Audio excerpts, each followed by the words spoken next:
but at least you had your shot at them. And that once was a lot of fun, man. It was a lot of fun. 1984. That was a good day. It was a good day. But this is a stark reminder of the need for schools to have a couple of winnable games for fear of not being in a playoff discussion. Whether this thing stays at 12, goes to 16, goes to 24, certainly beginning to feel like 24 is where we're going to go, despite the pushback from a lot of fans and a lot of media, and even perhaps from the Disney company itself. But I think first and foremost, this is just disappointing from a local fan perspective. Mm-hmm. These are the kind of games that are fun to play. Sure. Little border bragging right. It's not the Clemson game. I understand that. And, there's even been, I think there's starting to be those whispers, Terry. We brought it up on our show a couple of days ago. Might there be the need sometime soon to move rivalry week for a lot of schools across the country up into the beginning or middle of the season in an effort to ensure that should teams be comfortable in their playoff positioning later in the year, that they don't rest players for a big game, which, again, is plausible, if nothing else. Sure it is. But, I'm just disappointed. I'm disappointed in all of it. So can I be disappointed in the leadership of the two schools that did this? Sure. Can I be disappointed in a situation that, as I said, seemingly forces their hand? Sure. Like I say, I don't know that it comes quite all the way to force. I don't think there's a gun at their head, right? There's no proverbial gun there going, you better cancel this. Or else. But there's also not anything that says, you better play this. Right. So I get it. But unfortunately, instead of seeing North Carolina to open the season in 2028 at a newly renovated Williams-Brice, I guess it'll be in their second year of the renovation by then, you're going to see Bowling Green. Mm-hmm. And I'm sorry, but, and look, it'll probably sell out.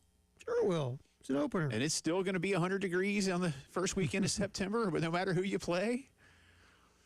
But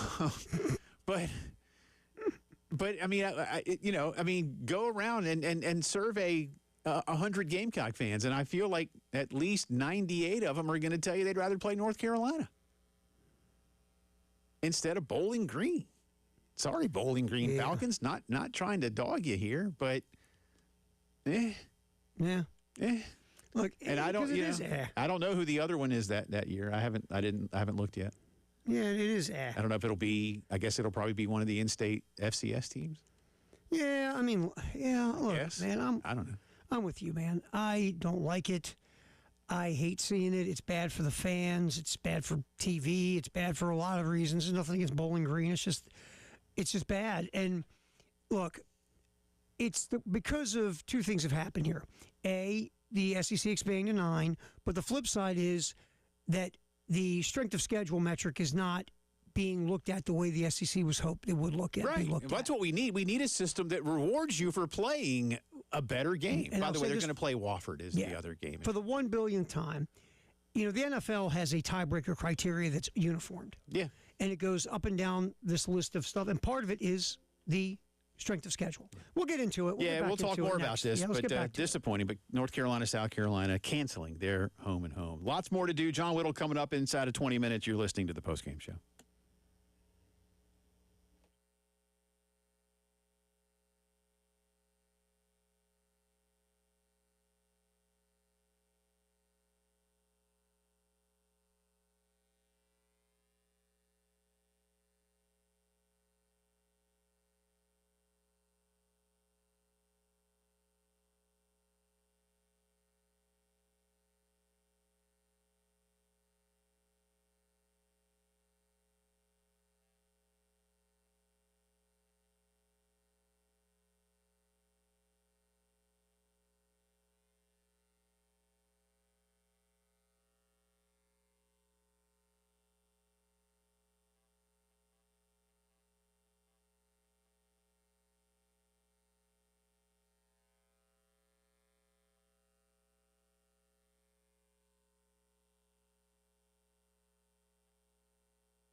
3:20 on this Friday. Welcome back in. Happy Memorial Day weekend. Remember what it's all about. Thank you to the men and women who have given that ultimate sacrifice to those of us here in this country and beyond to make sure that we can do this on a regular basis. Thank you. Memorial Day 2026.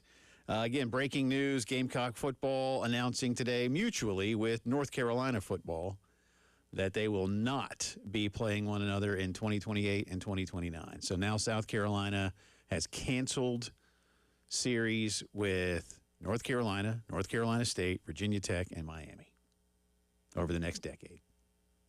That sucks, man. I'm just going to be blunt. It's just, and I just said, I'll read you the tweet. I'll read my tweet verbatim. I just put this out during the break. I said, seriously, I understand why South Carolina and North Carolina have canceled the football games, but that doesn't lessen my disappointment. We need a system that doesn't make schools afraid to lose a non-conference game. Fans across the country deserve better. Mm-hmm. Absolutely. We've got to find a way, if we're going, especially if we're going to expand the playoff. Look, I've told you before, Terry, and even here you can game the system as a scheduler. But I am for nothing but Power 4 versus Power 4, if you will. And now that may mean a little bit of expansion somewhere to bring Boise or a San Diego State into the mix, maybe a East Carolina or some such. Yeah, I don't know. I'm not really too worried about that. I think with 60-some schools, you got plenty to choose from when you only need to play 12 in the regular season, plus your playoff. I think there's more than enough. But, again, you can game the system where South Carolina has it built in to play Clemson. Florida has it built in to play Florida State. Meanwhile, Eli Drinkwitz goes out and schedules Boston College. That's my point. Or Wake Forest. That's the point here. But it's still better than Bowling Green. I'll say this. I'm not as militant about if you want to schedule a group of 5 game, fine. But depending on who that group of 5 team is, you're going to get penalized. And that's where it needs to be. If South Carolina would have kept Miami on the schedule, for example, right, while Eli Drinkwitz is playing, the Wake. Missouri Culinary Institute or whatever the hell he does. Right. Well, there's a mandated P4 non-con in the SEC. But my point is that's fine. If you want to do that, you just have to get penalized for it. That's where I'm at. If you're going to play Miami in your non-conference, go with Clemson, then you got an SEC schedule of 9 games. You should be rewarded when this thing gets to the end and everybody's jockeying for position. If South Carolina's in a position to make the playoff, and we're just going to use Missouri for an example here for this exercise, that Miami game should carry weight over playing the Missouri Culinary Institute or Wake Forest or whoever the hell you're playing. And if I'm Missouri, just to use them as another example, but to be kind to them, start scheduling Kansas again. They hate each other. No, that's where it should be. Just do that. You should have that night. You should have that hate rivalry. And if you want to play every year at Arrowhead, then do that. I don't care. South Carolina, Clemson play. Georgia Tech play. Missouri, Kansas should play every year. Oklahoma State should play every year. Yeah, the Bedlam game. To have that go away is silly. This is so asinine. It's beyond asinine. But the problem is, again, look, if I'm Shane Beamer and Jeremiah Donati, I'll say I'm doing the same thing they're doing. Oh, you don't have a choice. That's my point. You don't have a choice because no one else is going to do it. How do you handicap your own team? Fair. So that's the problem is it's not fair. It's the system. And you and I saying it's not fair is stupid, but it's the system. And the fact that we have watched this college football playoff committee, I will use the term loosely, not giving strength of schedule the weight it deserves, I'm not going to play these games. Right. And look, I know that like last year as the argument, Miami was 10-2, lost to 2 unranked teams. But the head-to-head with Notre Dame is the top thing. But basically the committee said, well, they won 10 times. But their strength of schedule was significantly lower than a 3-loss. I'm trying to.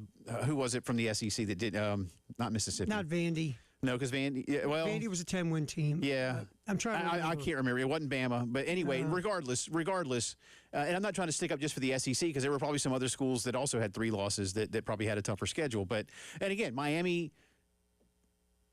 They acquitted themselves quite well. I'm not here to say that they weren't any good, but nevertheless, the point we make is the system in place isn't what a lot of people were told it was going to be. No. But if you're and schools across the country are doing this. Sure. Again, I'm not gonna place this No. on Shane and Jeremiah, or again on Bubba Cunningham and Bill Belichick. You know, one of those teams is going to lose, and neither one of them wants to. No, and look, I blame Belichick's girlfriend, but that's just me. Here's the thing about it to me is this. God, this is not hard, Jay.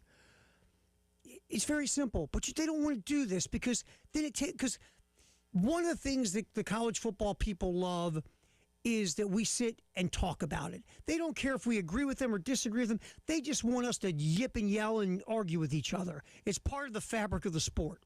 What it should be is this, right? Here's your criteria. First of all, head-to-head. Yep. You play head-to-head? Yep. Okay, that's a criteria. Second, non-conference strength of schedule. To me, that should be number 2. What's your strength of schedule in the non-conference? Sometimes your conference is your conference. Yeah. You can't schedule that. What's your non-conference strength of schedule? Those are the first 2 places I think we start with all this, and then things start making sense again. And is that part of the same message of control the controllables? You can control who you play. Yeah, and that's my point. If you choose to play Miami, you're going to get rewarded for that. If Miami's as good as we all think they're going to be. Yeah. If you're going to go play Boston College and they're 3-9, you're going to get dinged for that. Yeah. And I think that's where this thing needs to go. Yeah. And we were told it was gonna. And we have not seen consistency in it. Well, because we don't really know, and this comes back to yet another point. That's why I said this story, even if it's very local with the cancellation of Carolina versus Carolina, if you will, that it intertwines into the national fabric in the sense of, in my opinion, we need to know every single second of what that committee is doing. Sure. Again, stream it somewhere. You can open up a YouTube channel. Again, I don't care if any of us watch it or not, other than, again, Heather Dinich and Stuart Mandel and Andy Staples and Pete Nakos, they'll watch it. Because it's their job. And that's their job. And then they tell us what's And they'll tell us what's up. And they'll go, here's why School X was dinged because they didn't play as hard as whatever it is. Right. Or here's why they're being rewarded. And what I want is this. Everybody that's going to vote, your poll is transparent to everybody. It has to go out. Yeah. This needs to stop now. Yeah, but again, this is an unfortunate byproduct of a flawed system that makes schools 100% coast to coast, border to border, scared to lose non-cons. Right, because you don't want it to hurt you later. You'd rather, because again, there's been no one has given us consistent proof that strength of schedule, non-conference strength of schedule, really matters all the time. We'll come back around to some of this. If you have thoughts, hit us up on the text line, 803-404-6100, or you can reply to my tweet there, jphillips1075. On the other side of the break, our good friend John Whittle, he broke big news last night. The entire Gamecock baseball coaching staff relieved of their duties. Why so quickly, and what is John looking at next in the baseball search? We'll have John Whittle coming up right after this.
3:33 here on a Friday afternoon. Long weekend for a lot of people coming up. Be safe on the roads if you're just passing through. How you doing? Be careful out there. Watch out for the other guy.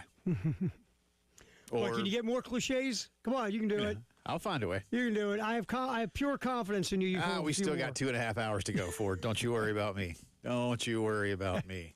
In the meantime, let's get as much in as we can over the next 10 or 12 minutes with our very good friend John Whittle, who's making a second appearance on the program this week. Special reason. But he had breaking news last night after breaking news on Tuesday, which is that Arsenal won the Premier League. Well, that's what he's going to break down right now. John Whittle, so excited like about me, big fan. Have you gotten over the fact that Arsenal won the Premier League yet? We're spending the 8 of the next 11 minutes talking about Good. this. I'm ready. So, Harry. I'm All ready. right, tell you what, I'm going to go get something to eat. You guys have a good time. They'll hoist the trophy on Sunday, and then they'll play for the Champions League next Saturday, and I'm very excited. All right, let's turn serious, John. Last night, not long after this program left the airwaves, you broke the news that Jeremiah Donati had relieved the Gamecock coaching staff of its duties. Terry asked me earlier, and so I'll just go ahead and steal his question and ask you, should we in any way maybe be surprised by how quickly that decision was made by the AD?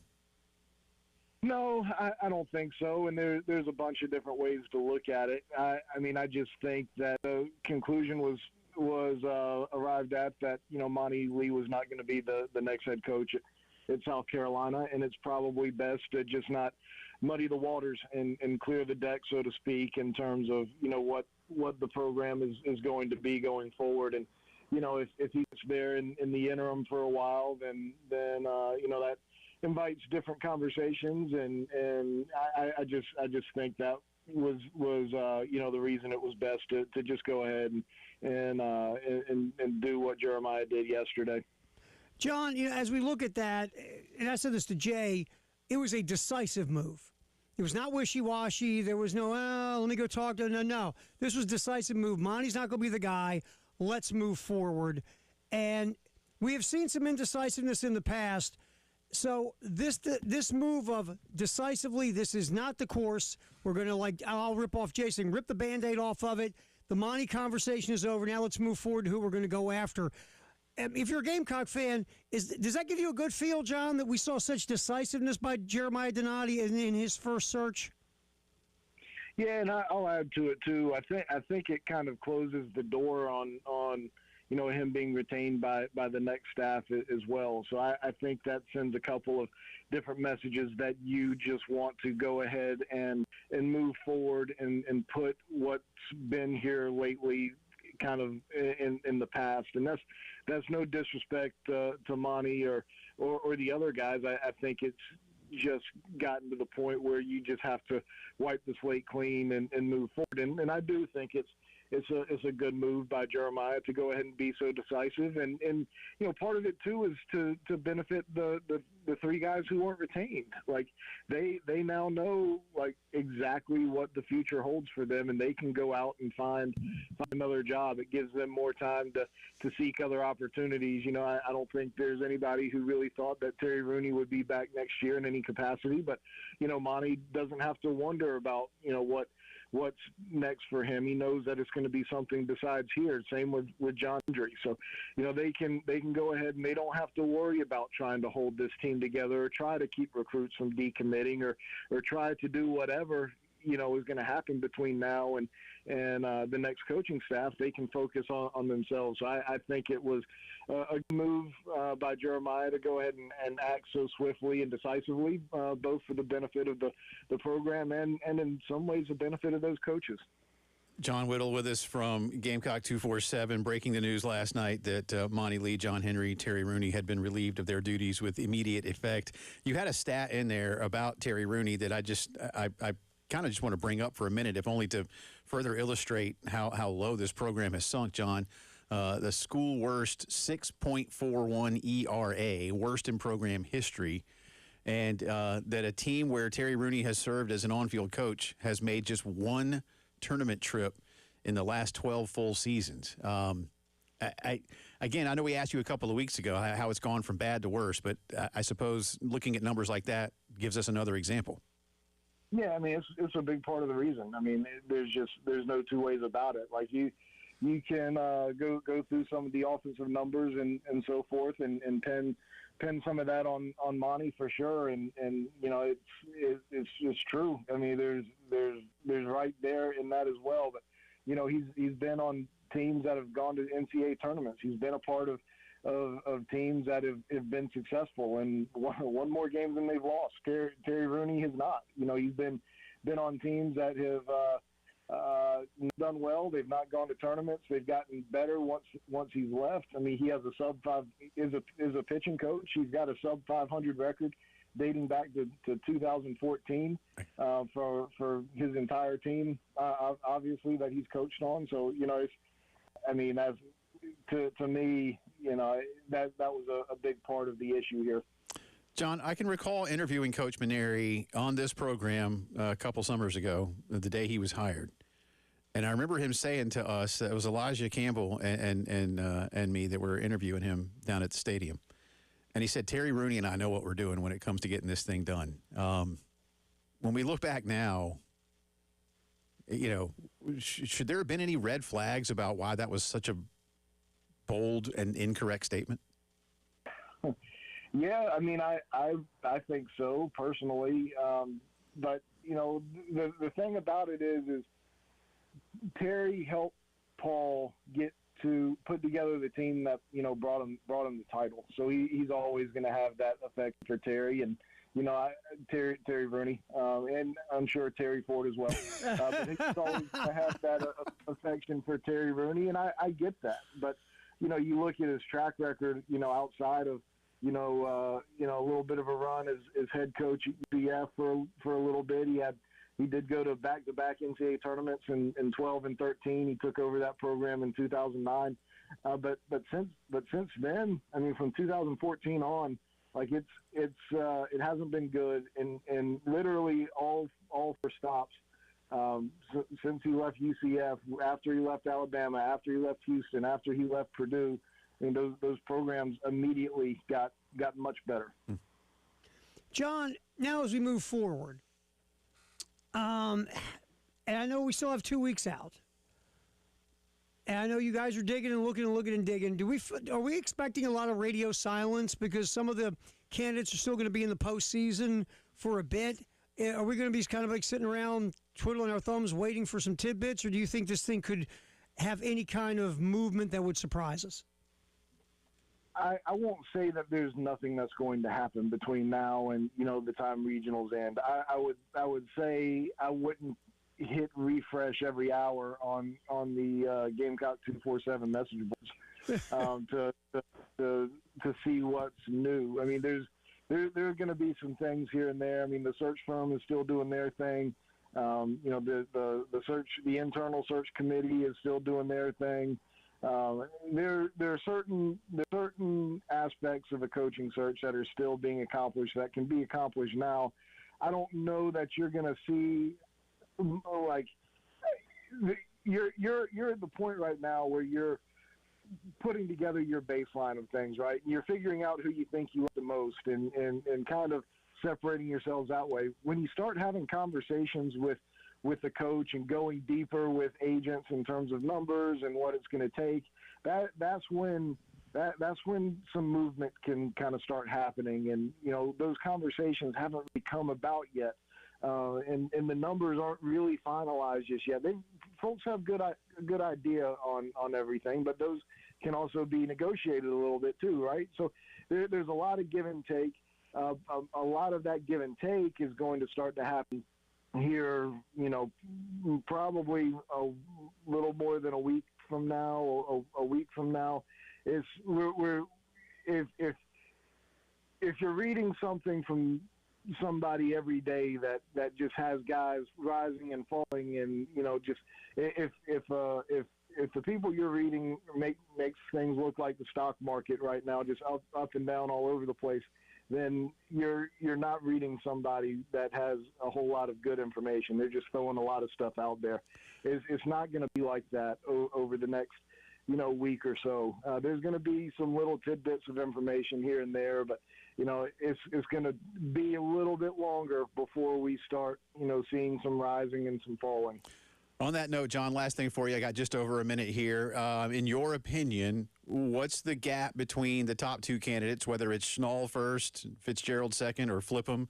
And then if those are indeed the top two, what's a gap between them and a third candidate and beyond?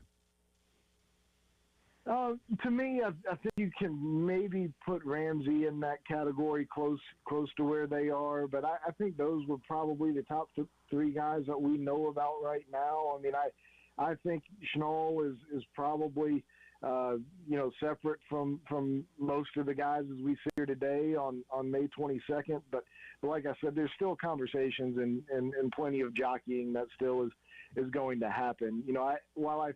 I know it sounds like I'm talking out of both sides of my mouth a little bit. I think there's a leader right now, but I don't think there's a decision close enough to call anybody a leader, if that makes sense. Yeah. Like you're just so far away from the decision. Like you might be leading the marathon halfway through, and there might be a pretty wide gap in there between you and second place, but you still got a whole race to run, and things can happen in between now and then. So, I think that's kind of where things stand right now, but, we're still a little bit early in the process when it comes to, like, the deep dive nitty-gritty that has to happen between the school and the coach and the representation. Great stuff as always, sir. Good job in breaking that story last night. Enjoy the weekend. A little calm for you here. I'm going to tell you, here's how dedicated John is to hopping on with us. He's in the middle of the paint store. Oh, good for him. Picking out paint. Oh, that's good. He's got a long weekend to go get something done. He's got a lot of time. There you go. So I was saying, Terry, off there, I'm not doing the painting. I've just got to color. I'm not meticulous enough to be able to do a good job with something like that. There's things I can do. There's things I can't do. And I think I'm smart enough in most ways to recognize which is which, and I know that I can't paint. So that we'll work on picking the color, which I'm not really good at either, but I got no choice. As long as you're not colorblind, it'll be okay. That would be a problem. Yeah. Thank you, sir, as always, man. Appreciate it. We'll see you soon. We'll see you. That's John Whittle. You're listening to the Postgame Show.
11 minutes in front of 4 o'clock on this Friday. Welcome back in. Jay and Terry with you. Final few minutes of the first hour of the show. Coming up next hour, we'll get you caught up on the breaking Gamecock football news.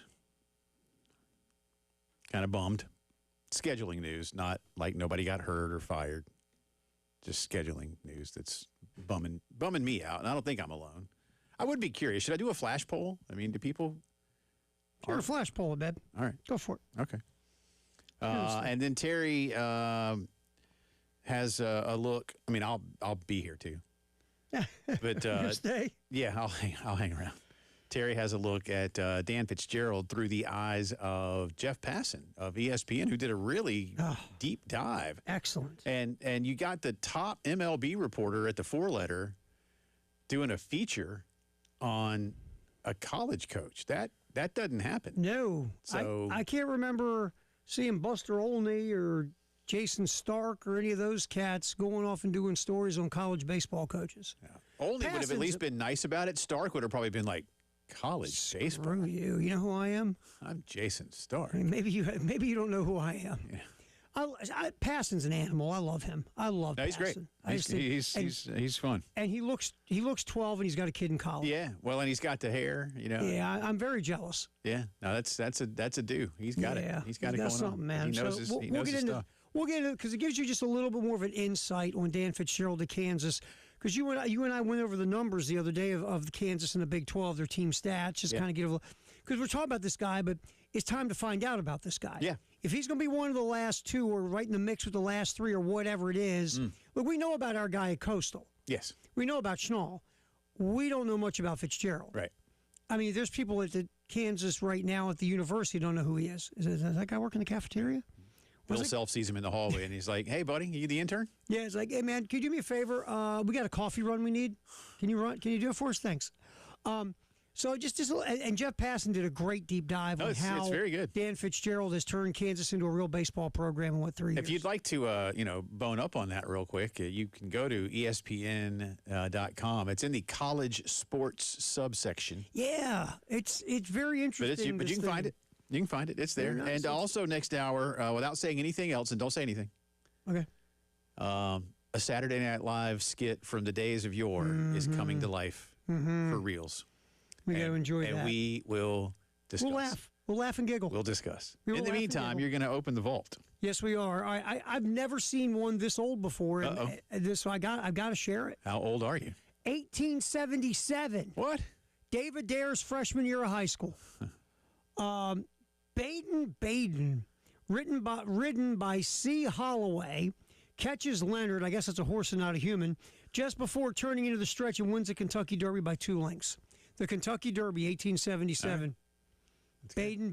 Maybe Baden-Baden? Or Baden, Isn't that Baden. a city in Germany or Switzerland or somewhere over there? Could be. You know what? I don't think anybody's alive to help us out on this. I'll find Back out. then. Yeah, Baden-Baden. That's a city over there somewhere. Maybe Dave can help us. He was a freshman in I don't know high if Dave knows Europe. school. You sure? Well, you know what? 1975, Artis Gilmore scored 28 points, pulled down 31 rebounds in an ABA game. In an ABA championship game, by the way. Kentucky Colonels beat the Indiana Pacers. The Kentucky, to this day, the people in Kentucky would tell you they're screwed by the NBA. Well, I mean, they would, but Louisville, Kentucky wasn't going to be a city big enough to sustain an NBA team once the merger happened, right? Well, they'll tell you different. Yeah. They'll say we're they might be right, man. I mean, Portland has a team. Yeah, I mean, Memphis, San Antonio has a team. Well, Memphis has one now, but Memphis wasn't saying Memphis has a team, and look at the market size of Memphis. Yeah, I don't know. I mean, how much bigger is Memphis than Louisville? A little bit, not a whole lot. I mean, Louisville's probably because like Charlotte is bigger now than Portland. Yes, they just inch. They're both top 30, top 25-ish markets. Yeah. Depending if you look at radio, TV, whatever. Yeah, but Louisville's probably not. Louisville's nowhere near as big as those. Yeah. I don't know, but they had a great team. I that agree team with that. was phenomenal. Again, the four that made it through were the Nets, the Spurs, the Pacers, and the Nuggets. Yes. And everybody else got cash. Everybody, yes. And the folks in Kentucky thought their Kentucky Colonels were going to go to the NBA. It's probably, I wouldn't be surprised to learn that somewhere along the way, somebody in Lexington said, "Don't you put a professional basketball team in the NBA in this state." This cute little thing with the red, white, and blue ball is one thing. Yeah, we ain't doing this for real. We're not doing this. You know, UK runs the ship here. Look, the way politics goes, would that surprise you in any way, No. shape, or form? Me either. No. Hour 2 coming up.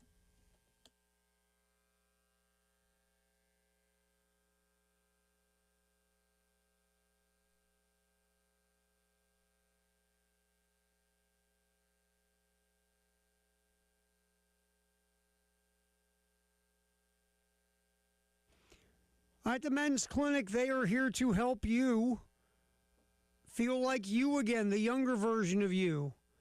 Not the version you are now where you're not sleeping, you got no zest or push for life, you feeling weaker every day at the gym, you can't bounce back from exercise, you're sore all the time, you forget where everything is, you forget to look at your reminders to remind you not to forget. Call the Men's Clinic, 803-875-MENS. This is simple. You call, they set you up a free, let me repeat that, free consultation. It's confidential. Dr. Dan's not going to go on social media about your business. And you tell them your story. They will do a thorough exam. There'll be a testosterone test, and they will come back and put you on a program specifically designed for you to get you back to feeling like you again. Just make the call, 803-875-MENS. It's a free conversation. You got nothing to lose. Talk to the folks at the Men's Clinic of South Carolina.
4 o'clock on this Friday afternoon. Welcome back in. Second hour of the postgame show coming at you from downtown Columbia's Herndon Chevy Studios, along with Terry Ford. I'm Jay Phillips. Thank you so much for choosing to spend some of your afternoon with us. A lot of you, I could tell, because we work downtown, and there's a lot of working going on in downtown Columbia most afternoons.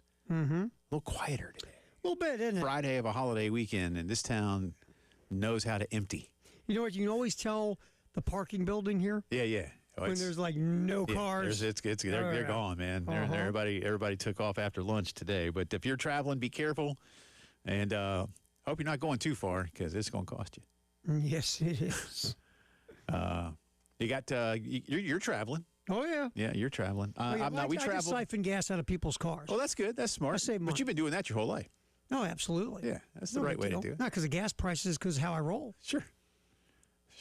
Don't worry about. Yeah, I got. Don't worry about the the health implications. You're fine. I'm good. You're fine.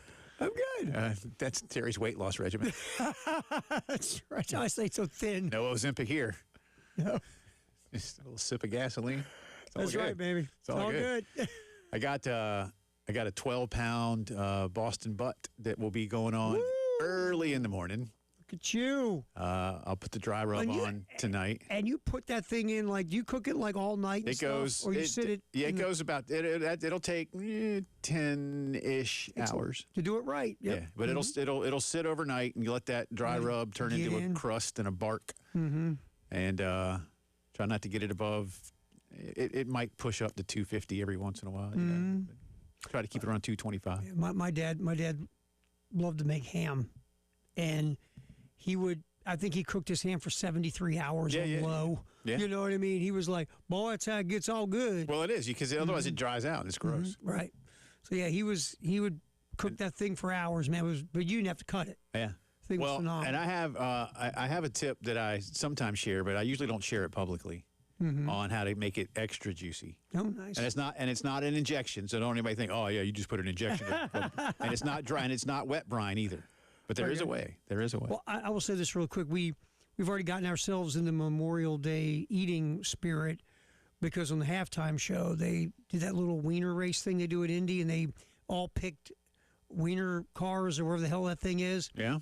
And whoever finished last will have to eat 5 hot dogs on Tuesday or Wednesday outside, and they can't come in until they eat 5 hot dogs. Okay, that's not so bad. 5 hot dogs, that's not so bad. Well, I mean, big old-timey meat market, they're sponsoring this, so the old-timey meat market. So they like the big 1-pounders? Yeah.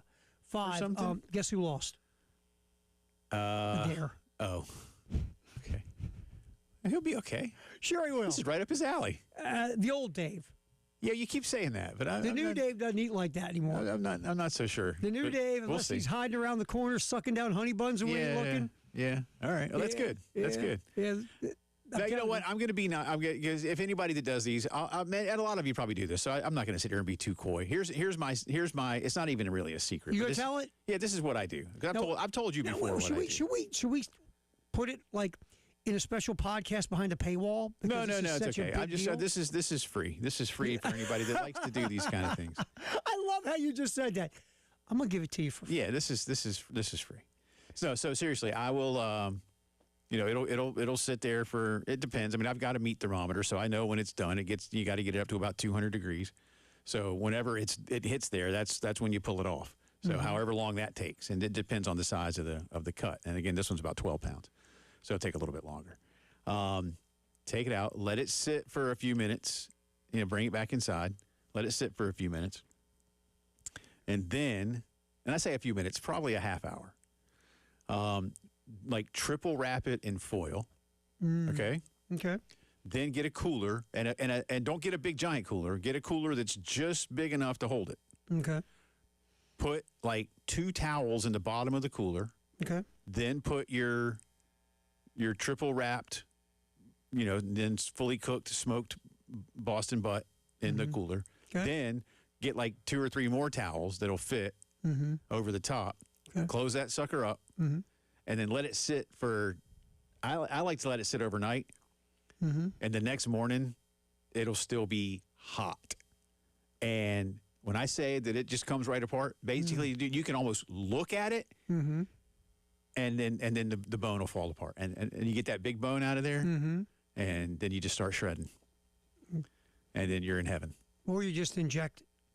No, It's a lot quicker. no, don't do that. Injecting is fine. I've done that with turkey, and it's fine. You got to do it right. And I like a turkey with a wet brine. I've never actually wet brined a pork shoulder. I've never. I think you can, but I never have because it messes like with the dry rub. And I'd rather have that salt and sugar and all those things kind of just adhere better.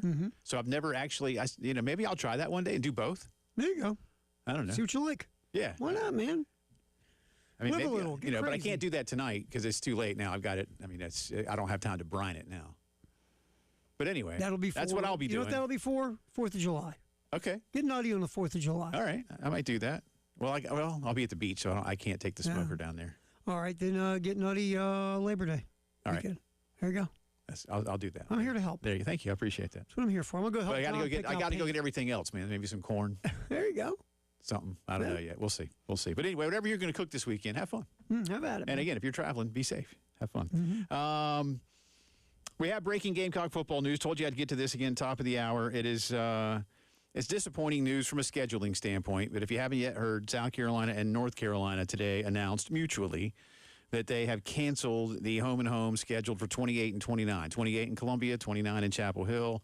This now means that South Carolina, which had games over the next decade scheduled with North Carolina, NC State, Virginia Tech, and Miami, have all been canceled.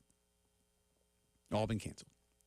And I said earlier, I'm not going to sit here and just get like angry at South Carolina for this.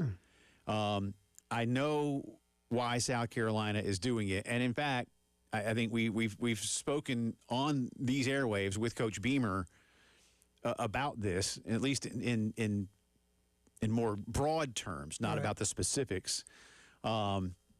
And I believe Shane. I believe a lot of these coaches when they say, "Look, it's not that I don't want to play them; it's that I can't, in good conscience, have a far more difficult schedule than others in my league." If they're not doing it, and he's not wrong. He ain't wrong. He's just not wrong. But again, so that to me shows the severe flaws in the system that we have right now. Yeah. Fans want these games. Alums of the two schools want these games. Television, who pays you a lot of money, wants these games. But right now, and I said this earlier, and I'll say it again. And again, this is not exclusive to either of these two schools. We've seen Alabama do it lately. Yeah, Bama. Yeah. Sure. I mean, a lot of schools are doing it across the country. Schools are in a position where they're afraid to lose a non-conference game. Yeah. That's it. You can't be afraid. Like you said, Terry, you made a great point. This isn't about conference games, even if you're going to 9. Your conference is your conference. That's what you signed up for. And in any given year, you don't know who's going to be good or bad in your conference. Right. You can expect that Georgia is going to always be good, or an LSU is always going to be good, or whatever. But like, who knew Vandy was going to be good the last couple of years, right? Or something like that, or that Missouri was going to start being what they were under Eli Drinkwitz. But that's you got to play your conference games, and Carolina's got to play Clemson. Yeah. Just like Georgia's got to play Georgia Tech, who's getting better, and Florida's got to play Florida State. But you remember, Kentucky has at least had whispers about canceling their in-state rivalry with Louisville because Kentucky's afraid to lose to Louisville. And I'm like, you're playing Louisville, man. And that was a lot. They haven't canceled it yet, but that they even discussed it. As you and I talked about, if you even brought up the notion, well, Carolina and Clemson might not be able to play anymore, dude. Right across the street. Yes. There'd be riots. Yes. Well, There'd be on-campus riots. There'd be state house riots. Yeah. Think about this for a minute. Oklahoma and Oklahoma State don't play. Which is cowardly. It is. It's one of those things. If we were doing this show in that state, I'd have a daily segment. We would bring back Bedlam because I know us. We would be leading the charge of this is ridiculous and let's get this thing going again. And it could because again, we as fans want to see that game, and we're here in South Carolina. Right. Like you said, the Clemson, South Carolina thing, there would be riots. Oklahoma State, there are people all over that state that that are beside themselves, the fact that that game isn't being played over political nonsense. Right. I mean, Carolina and Clemson haven't been in the same conference in nearly 60 years. Right. Exactly. But they play every year. Yeah, they do, and they should play every year and every year and every year. Oklahoma and Oklahoma State should play every year. It's not hard. No, it's not Missouri hard. and Kansas should play every year. And for Oklahoma and Oklahoma State to not just go ahead and do what Carolina and Clemson and Florida State, et cetera, do is beyond me. Just go ahead and make that year one if that's what you have to do for now. What you're doing again, and don't start me on this, and I promise I won't do it. Once again, who loses? The fans. Like always. Yeah. It's always, if we pick who we're going to screw over, let's take Dorsey, the fans, Johnny. Right. That's just the way this goes, man. So once again, the fans, by the way, the people who, again, if it wasn't for them, you guys wouldn't be making ungodly sums of money to coach a kid's game. And they're the people you screw over the first shot every time. Yeah. Well, and who watches these games that TV pays you for? The fans. You know, I mean, I'm not saying let's forget about the 70 or 80,000 that go. I don't mean that when I say it, but when millions are watching on television. But forget all that. Let's get in our feels and be all political. Yeah. But that's where we're at, Jay. We're at the money, the politics, all these things line up ahead of the fan. And the fan falls farther and farther down the list all the time. Oh, but by the way, when that NIL thing first started, those people you're screwing over, can you give us monthly payments to help us pay players? Yeah. So again, I'm disappointed. You know, is there anger? I don't know. No, I got enough to get angry about. But I know, as I said, and I'll reiterate it. This is the byproduct of a flawed system that scares teams and forces them. And so again, I don't like the use of the verb force here because it's not accurate. But I think in terms of the discussion that we're having, it's appropriate to use that because otherwise you could still do these, you could still play these games, but you're just until something changes with how the selection committee does its job. This is what we're going to see. Look, I talked about it for opening the show. If I'm with you, I want to see games against Miami and North Carolina. But if I'm Shane Beamer, if I'm Caleb DeBoer, if I'm Kirby Smart, if I'm any of these guys in the SEC, and I got 9 conference games, I'm not playing. Right. Like if I'm Georgia, I'm not going to go play. Like we have Ohio State and Texas, right? Mm-hmm. I'll tell you right now, if I'm Sark, I'm not doing any of that moving forward. Well, I'll do that one, but I can't do a second one with somebody. Right. I'm still going to end up playing Sam Houston and North Texas or something like that because they have at least their rivalry game is a conference game, right? Bama's rivalry game is a conference game. So some of these schools can afford to still do a couple, perhaps. Shane's point was well taken. I can't put an 11th conference caliber game on my schedule unless everybody else is playing the same type of games. My point of Texas is I'll go get me another Power 4 team that I can beat. But it won't like be a Ohio drum. State, yeah. It won't be Ohio State anymore. I'll play Oklahoma State. Right, I get you. Exactly. Because That's there's fair. nothing that's going to help me by playing that game if I lose. I agree. And it just so to me, I'm dumping that game. Yeah. Because then I look around and other people are playing JUCOs. Yeah. And I can't do it. Or again, like I said, and again, we're picked on Missouri a little bit, for scheduling, Boston College. It counts, but remember, even like Wake and Ole Miss canceled their game. I'm like, really? You canceled Wake Forest? I know. I mean, I like what's happening up in Winston-Salem, but Ole Miss, you can't be afraid to play Wake Forest. It's like Kentucky. You can't be afraid to play Louisville. But here's the sad thing. Louisville's been a better program recently than Kentucky. Yeah. So anyway, unfortunate, but that's where we are until something changes at the top. On the other side, Jeff Passan of ESPN did a deep dive on Dan Fitzgerald of Kansas, who seems to be one of the leading candidates to take over the Gamecock baseball program. Terry's going to take the lead on this one in terms of diving in on what Dan Fitzgerald has done to make the Jayhawks quite relevant in college baseball. We'll do that next on the postgame show.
Time to once again remind you how great CHW Cabinetry is.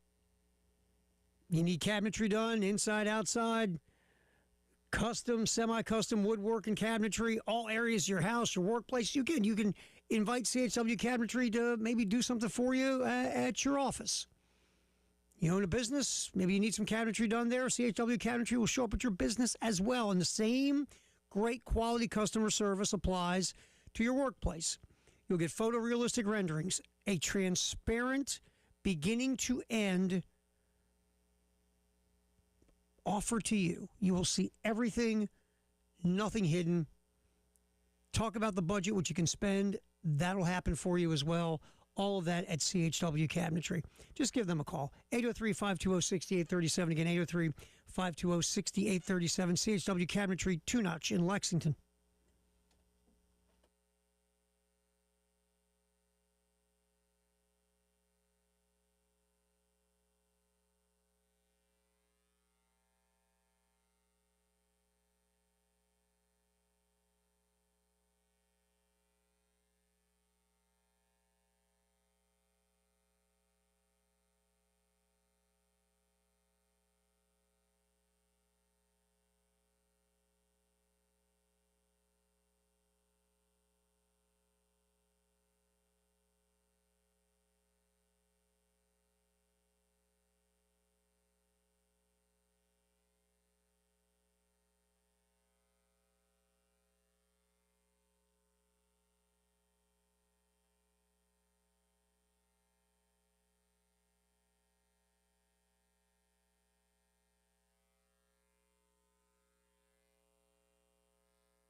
Twenty minutes after 4 o'clock on this Friday. Welcome back in. Jay and Terry with you. Take a look at Dan Fitzgerald, one of the leading candidates to be the next Gamecock baseball coach. Again, Jeff Passan of ESPN doing that. Terry's got some details.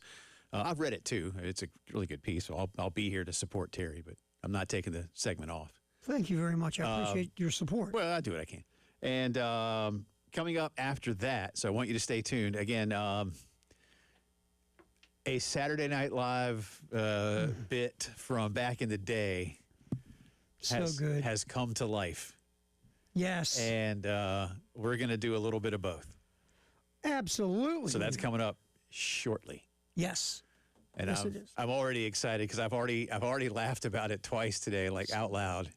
It's so good. I hadn't watched that in forever. It's And when you brought it back today to me, oh my God. no, it's good. So good. So we'll be doing that shortly. In the meantime, you tipped me off on this one, I guess yesterday morning or day before. And like we said, Jeff Passan covers Major League Baseball and almost exclusively. In fact, I was a little surprised. That's what I texted you, like, wow, this was a Passan piece on a college baseball coach, and not even the college baseball coach at, one of the top 5 schools in the country. Uh-huh. I mean, Kansas is doing well. They're top 20. Mm-hmm. But there's a pretty good look at why Dan Fitzgerald has come up the ranks. It's interesting because Fitzgerald obviously was at Dallas Baptist when that program was being built. As an assistant. Yes, as an assistant. And he started buddying up with a guy named John Coyne, who was a huge JUCO coach and big in the JUCO community. And then Fitzgerald, of course, left to go to LSU. And we'll get to that in a few minutes. But when Fitzgerald took the head gig at Kansas, he brought Coyne with him. And they looked at it and said, look, dude, we're Kansas. We got like $3.12 in NIL for baseball. We're not going to get some of these big heavy hitters through the portal. We got a state not brimming with high school talent for, to bring in here to develop. Let's go JUCO. Most of this team has been JUCO players over 3 years because he looked at this in his situation. This is how he had to build it. At LSU, he was going after the big dogs. The kid Connor Griffin. He had Connor Griffin verbal to LSU, but Connor Griffin came at number 9 pick in the MLB draft by the Pirates, and guess who's playing shortstop now in Pittsburgh? I know. So the thought of, well, this guy just a JUCO dude. No, at LSU he wasn't chasing JUCOs. He was chasing the cream of the crop because guess what he had behind him? Yeah, LSU. Resources in LSU. But a couple of things that are interesting when you look at how he recruits. They went to a kid. First of all, there was a kid in Louisiana at JUCO who has a name that was difficult to pronounce. Right. They learned how to pronounce his name correctly. Right. LeBlanc. Yes, and he sat down. There's a C in there. Yeah, but you keep the H kind of silent or whatever it was. Yeah. Well, they took the time to pronounce a kid's name correctly. And they also broke down his hitting style and told him in depth how they could improve what he does. And they compared his hitting profile to a dude named Khalil Green, who played in the majors with the Padres. Played at Clemson. Yeah, and had a 27 home run season in the majors at the time.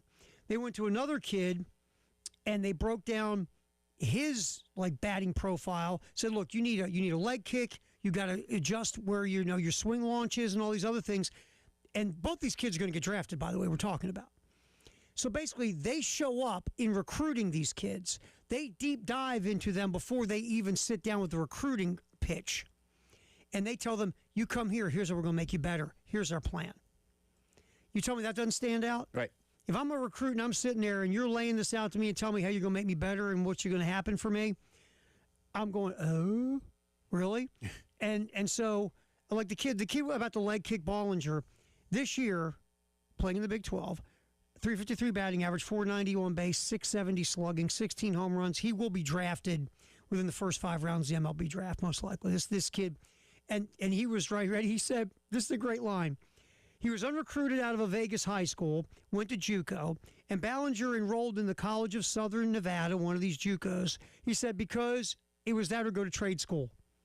That's where he was at in life.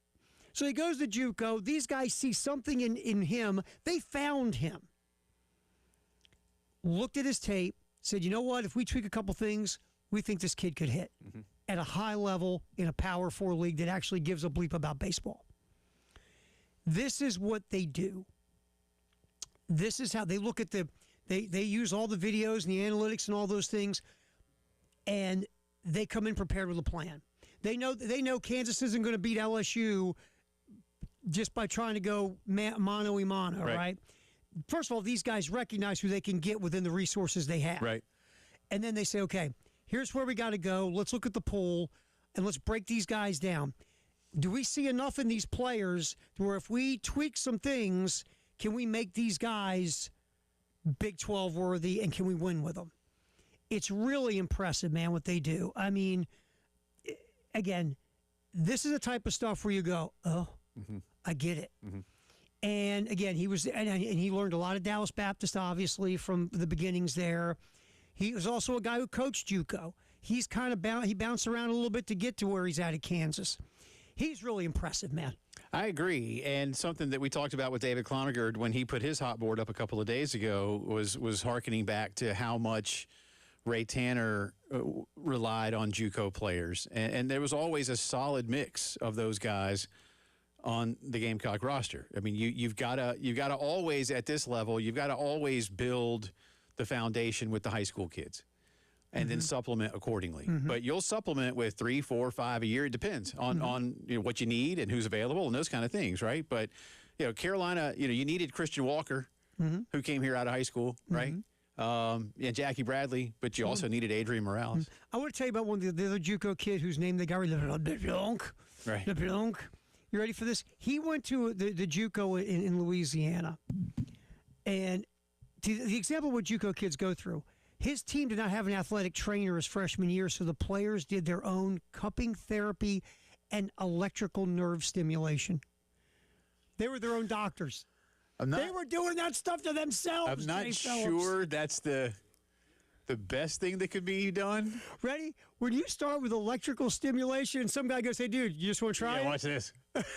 Look at watch me go. I don't. There's a lot I'm not going to say. This could go down a really bad, dangerous path. Yeah. But that's just the point. And all of you listening get it. Yes, you do. We do. Hey, ready? If you know, you know, right? If you know, you know. But this, look, he was my What's wrong with Jimmy? But today's world, some kids got it on video. Electroshock. Hey, look what Jimmy did on video today with the electrical shock. Look, I was impressed with Fitzgerald before. Jimmy, don't put it there. Sorry. Let's see what it does. So, these are college kids. Right? How you doing, Jimmy? I'm doing okay. Everything's fine. Yeah. It didn't affect me at all. Oh, man. I'll say this. I was impressed with Fitzgerald before I read this. Yeah, it is. And I just wanted to go to make sure it was still on the front page. Again, go to ESPN.com, scroll to the college sports subhead, and just scroll down a few. It's still there right now. And it says how the Kansas Jayhawks became college baseball's unlikeliest powerhouse. Yeah, really good stuff. It's really good stuff. It's a really good look. And again, will Dan Fitzgerald become the head coach at South Carolina? I don't know. But in terms of what he's I will say this. Maybe it won't be here, but somebody on the higher level of the Power Four is going to snag this cat. Yeah. He's not, with all due respect, and I think we all know it now, he's not staying at KU. No, he's not. He's not. God love them at Kansas. Yeah, no, he's not staying at KU. No. And I think Kansas knows that, too. Yeah, I think they do, too. But good for Kansas, because they can now go, hey, who's the next guy? Well, I'll tell you what, he built them a program. Yeah. And now you go find somebody to sustain the program. Yeah. All right, we'll come back on the other side. There are ways to build programs, and there are ways to not. And years ago, SNL had a funny skit about ways to not. And now it's coming to life, and we'll make you laugh, and then we'll make you go, are you serious? When the postgame show returns.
Oh, we got some accident. We have one accident, a lot of slow traffic.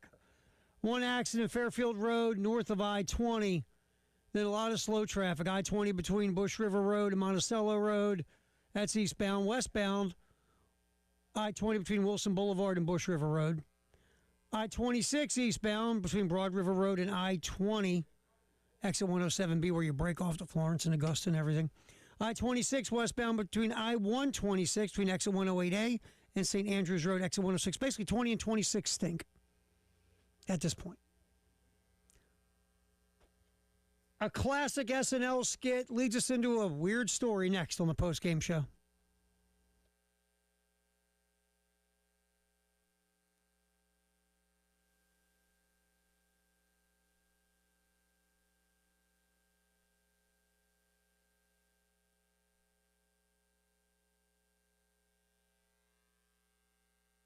All right, welcome back in. 26 minutes in front of 5 o'clock here on this Friday.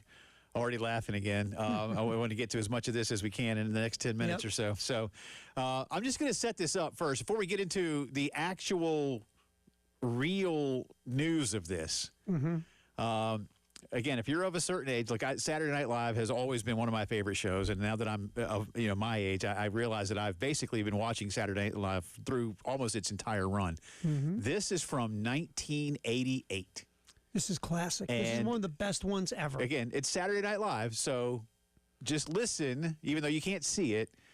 Some of you may have seen this in the past, but just listen, and then we'll come back. In response to what its sponsors claim is an idea whose time has come, the first all-drug Olympics opened today in Bogota, Colombia. Athletes are allowed to take any substance whatsoever before, after, and even during the competition. So far, 115 world records have been shattered. We go now to correspondent Kevin Nealon live in Bogota for the weightlifting finals. Kevin. Dennis, getting ready to lift now is Sergei Akhmudov of the Soviet Union. His trainer has told me that he's taken anabolic steroids, Novocaine, NyQuil, Darvon, and some sort of fish paralyzer. Also, I believe he's had several cocktails within the last hour or so. All of this, of course, is perfectly legal at the All-Drug Olympics. In fact, it's encouraged. Akhmudov is getting set now. He's going for a clean and jerk of over 1,500 pounds, which would triple the existing world record. That's an awful lot of weight, Dennis, and here he goes.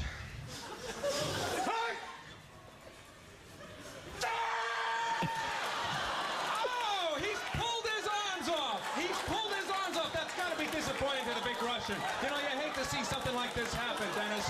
He probably doesn't have that much pain right now, but I think tomorrow he's really going to feel that, Dennis. Back to you. Thank you, Kevin. Oh, it's so good. So good. God. we play that to tell you. Wait, before we go, and we listen to the audio. It's gonna be. But to watch Phil Hartman, and watch his arms rip off. It's going to be really disappointing to the big Russian. Right now, he might not be feeling it, but tomorrow, my side hurts. I love that. Some kind of fish paralyzer. He's also had several cocktails. It's just encouraged. On Sunday, this coming Sunday, just 2 days from now, in Las Vegas, Nevada, because of course it's Las Vegas. Of course. It's the first ever enhanced games. Yes, kids, that's what they're called, the enhanced games. Rather than ban the use of any type of PEDs, the organizers of the enhanced games have built the event around the use of PEDs. Unreal.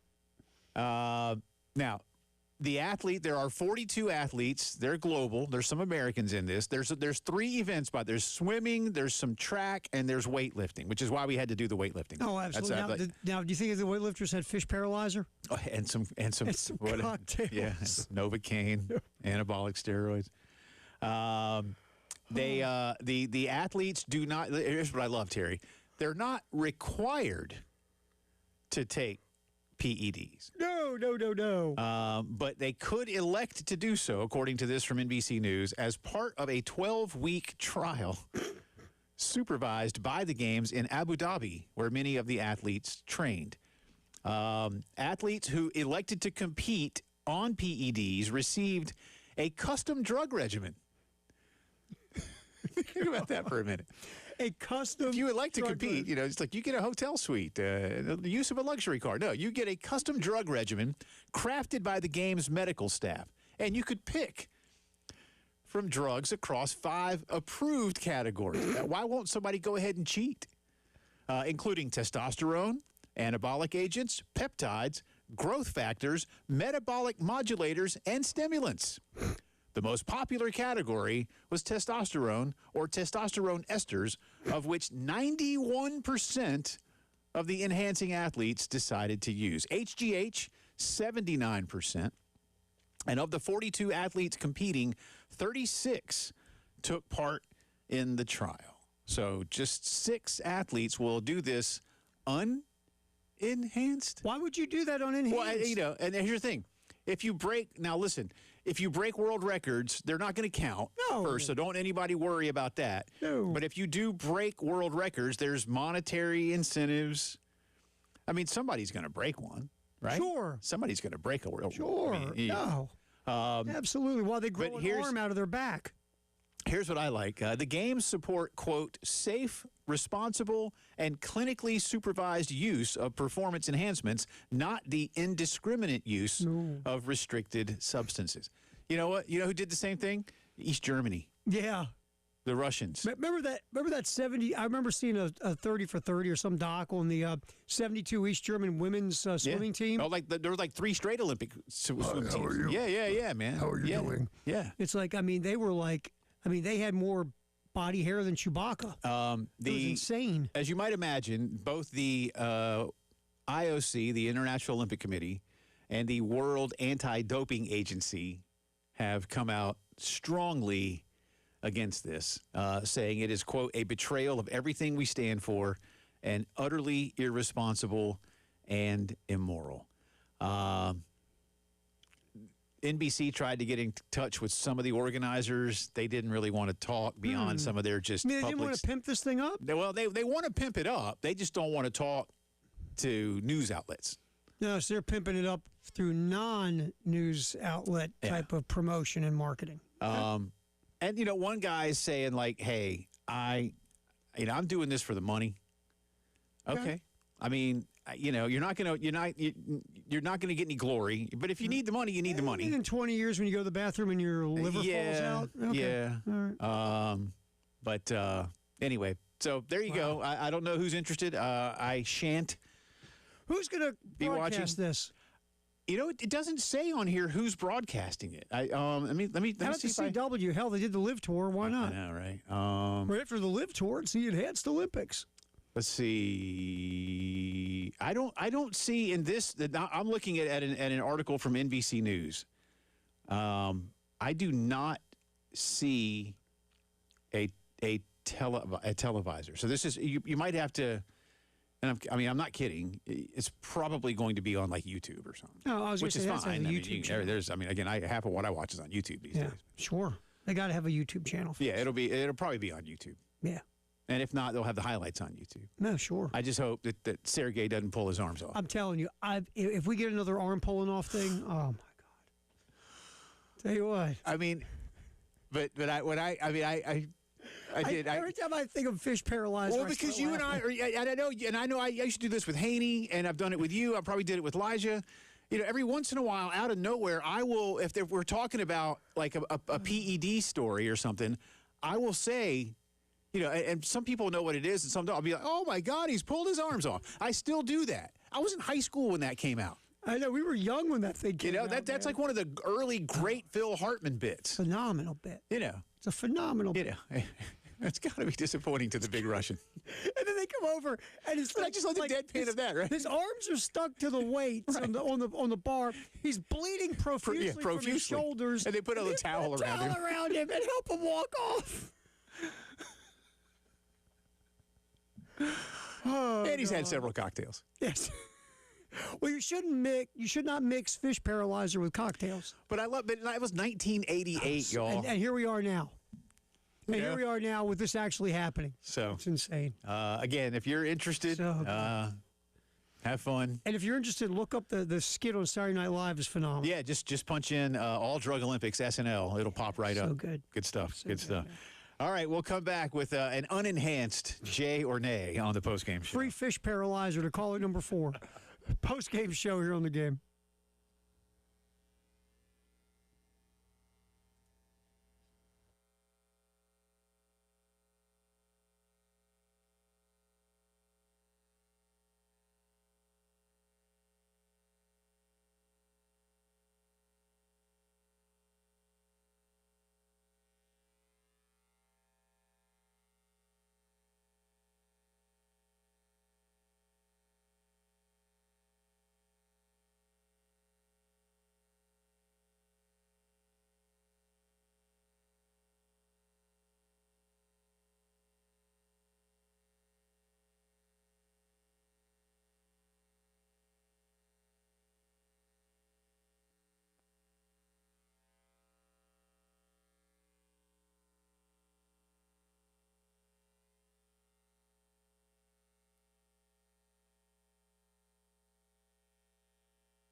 All right, welcome back in. Final few minutes of our second hour coming up. Top of the 5 headlines of the day, including more on the Gamecock scheduling cancellation story.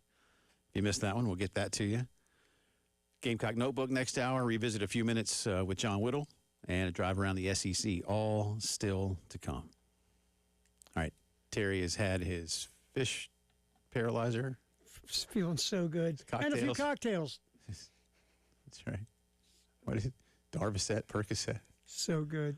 So good. Be careful out there, kids. Enhanced games coming up on Sunday. Can't wait. Can't believe that we actually promoted that as much as we did. But wait, it was an excuse to use absolutely. some great comedy. Excuse to laugh. So, thank you. Enhanced. Again, I love deadpan stuff. Like, the scene everybody does the scene in Major League with just a bit outside. Mm-hmm. All right. And that's funny. But what I love is not the just a bit outside. It's he tried the corner and missed. Mm-hmm. Because that's what he says next, right? So it's like the same thing with Kevin Nealon there. That's got to be disappointing to the big Russian. Right. He's just pulled his arms off. Right? Deadpan. He's bleeding. But the way Kevin delivers that's got to be disappointing to the big Russian. It's like 2 garden hoses of blood shooting out of his shoulder sockets. But he says it like like a grounder to short. Yeah. Like, oh, that's just he was hoping for a double in the gap there. Right. That's just disappointing. And you're right. That's what makes it so good. He's like doing it serious. Yeah. This guy's just. It's just like Euchre. We were having some fun with Euchre the other day. The best thing about Euchre was the delivery. Yeah. But that's why, again, just a bit outside. That's funny, but he tried the corner and missed. Yes. So good. Because he did miss. Yes, he did. He did. But on radio, you don't know. That's what I love. Because he's supposed to be on the radio. It's so good. So good stuff. Anyway. All right, what you got for me? All right. Well, Jay or nay, Matthew Stafford signs a 1-year, $55 million extension with the Rams today. All right, the breakdown is easy. Stafford was going to make $40 million this year. Now he's making $55 million in the extension. $5 million roster bonus that becomes fully guaranteed at signing. The key here is the remaining $50 million becomes guaranteed at the start of the 2027 league year. So you get where this is going. This is playing with money, like I always say about Cap. It's playing with the money. $5 million due at signing. $50 million guaranteed at the start of the 2027 league year. You get what happened here? So you think he's not going to ever see this money? He might not if he doesn't come back for 2027. I'm coming back. Hell yeah. And that's maybe that's why this was done. I'm going to give you love here. You'll give me some da. Well, the way he's playing. Yeah, he's playing. There's every reason to believe level. that he can do it again for 2 more years. So my Jay or nay is good signing by the Rams? Jay. He's the reigning MVP. They were within a couple of snaps of the Super Bowl. They're the favorite to go to the Super Bowl again. They're in good shape, man. They're in good shape. McVay seems re-energized. There's a lot to like about what the Rams are doing. So, but yeah, I think they were as good as the Seahawks. Again, a couple of plays here or there. Are Seahawks better? Yeah, okay. But we're not talking. There's no wide gap. No. The difference, real quick, is the fact that Sam Darnold stepped up and played at a high level. Yeah. If Sam Darnold plays like he did against the Rams in the regular season, Rams go to the Super Bowl. Yeah. But Darnold was phenomenal in the NFC Championship game. And look, Stafford was good that game. Yeah, it's just Darnold played like you'd never think Darnold would play in that game. Yeah. All right, next, Jay or nay. Okay. The Giants. Football or baseball? Football. Okay, football Giants. Decide to ink their GM, Joe Schoen, to a multi-year extension. Giants haven't been great under Joe. Jim Harbaugh is kind of taking over the organization. Yeah, John. Yeah, I say Jim. John is taking over the organization. Your guy. Now he's Used dead to to be. me. Now he's dead to me. I see. Good idea to re-sign old Joe to a multi-year extension. Look, they had a good draft. They did bring John Harbaugh in, who's going to take a lot of the responsibility anyway. So if John, maybe Mr. Mara went to John and said, "Do you like working with Joe? And can Joe help you with a few things here or there?" And and once they had a good draft. It's looking for some stability. I got to think John Harbaugh had a role in this. So I'm going to go Jay. That John doesn't want to come into a gig feeling like there's uncertainty with the guy he's working with. Not for, really, right? Because I think John gets to report to the owner. especially when he's making like 20 mil, right? Yeah. Yeah, so I think this. I got no real problem with it. Yeah, Joe's there. I can see that you do have a bit of a problem with it. I think I would not be giving him a multi-year extension. I'd be keeping him around. Aren't there extensions just as worthless as player extensions in the NFL? Okay. Those are real. Those are guaranteed. Okay. Yeah. The only people say not getting guaranteed money is the players. Okay. I'm okay with it. Anyway, Go win some games. They can still fire him if they need to. Yeah, I think if he's around saying, "Hey Joe, I need a latte. Can you run off to Starbucks for me? And by the way, take my dry cleaning and come back and we'll talk about some things I want you to do for me in the afternoon." And look, Joe has been solid in the draft. I mean, if you look at the talent, to be fair to him, they had a good draft. he has been solid in the draft. It's just some of the other things that have gone on there, like the Daniel Jones extent. There's some things that they shouldn't have done. Well, they didn't have enough around Daniel Jones, and they got rid of Saquon. And I get there's some things that their fans don't like, but yeah, I don't think it's all on Daniel Jones. If Daniel Jones wasn't very good. No, I think if you give a guy like that an extension, you've got to put the pieces around him, especially when he's not Tom Brady or Patrick Mahomes. He needs wide receivers. He needs an offensive line. Basically, Daniel Jones, it was Daniel Jones and Saquon Barkley. And can you guys figure it out from here? Right. That was my biggest problem with the whole thing with Joe was those were decisions he was making that were nice just to have mind-numbingly blockers stupid. for quarterbacks and it would help to have receivers that can catch it, blockers who can block for him. Sure. How'd that turn out, by the way? Yeah. There's one reason why John Harbaugh's there. Yes. All right. Headlines. Headlines for our buddies Integrated Media next on the postgame show.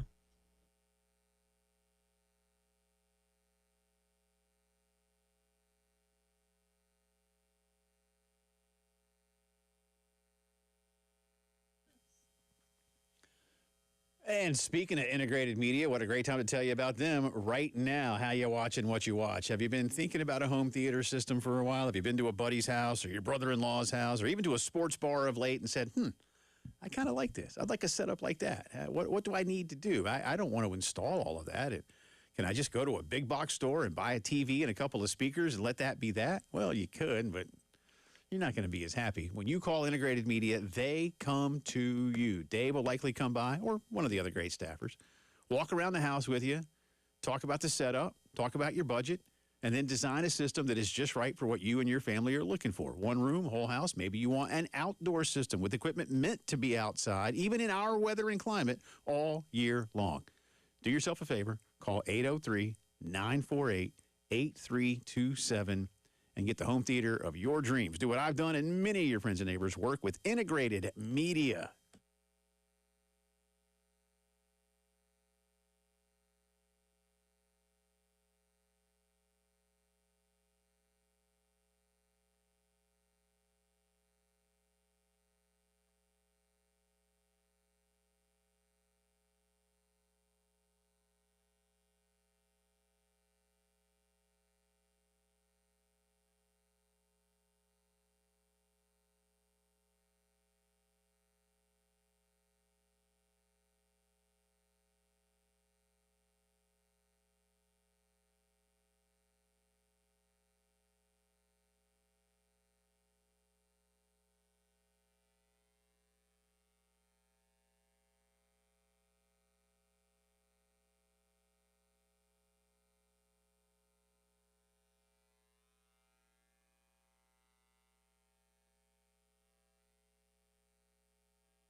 Well, we got a new accident. Still have the Fairfield Road north of I-20 is getting cleaned up. Now we have I-20 eastbound. Spears Creek Church, that's exit 82. I pass that all the time. Rolling 20 toward Florence. A lot of slow traffic in the area. I-20 eastbound, Bush River Road, Monticello Road. I-20 westbound, Wilson Boulevard and Bush River Road between those two exits. I-26 eastbound between Broad River Road, Ballantyne, exit 101 to I-20, exit 107B. Your phone will give you a really good detour on this, by the way. I-26 westbound between I-126, exits 108A and 106.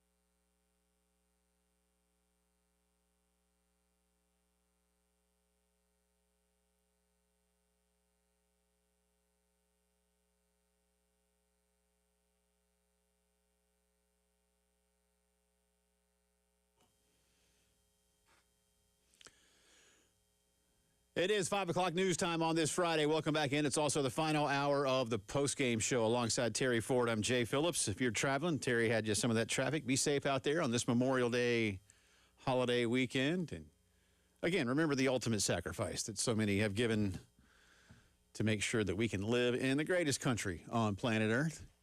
We start you with some disappointing Gamecock football scheduling news. Earlier today, the universities of North and South Carolina announced that they have mutually agreed to cancel their home-and-home football series.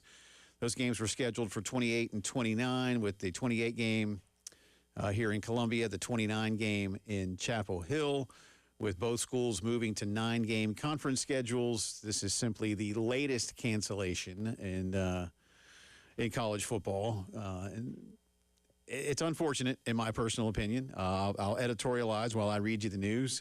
This is, South Carolina has now canceled series over the next decade with North Carolina State, Virginia Tech, and Miami. And, of course, the Hurricanes were scheduled to come to Columbia in just a couple of months.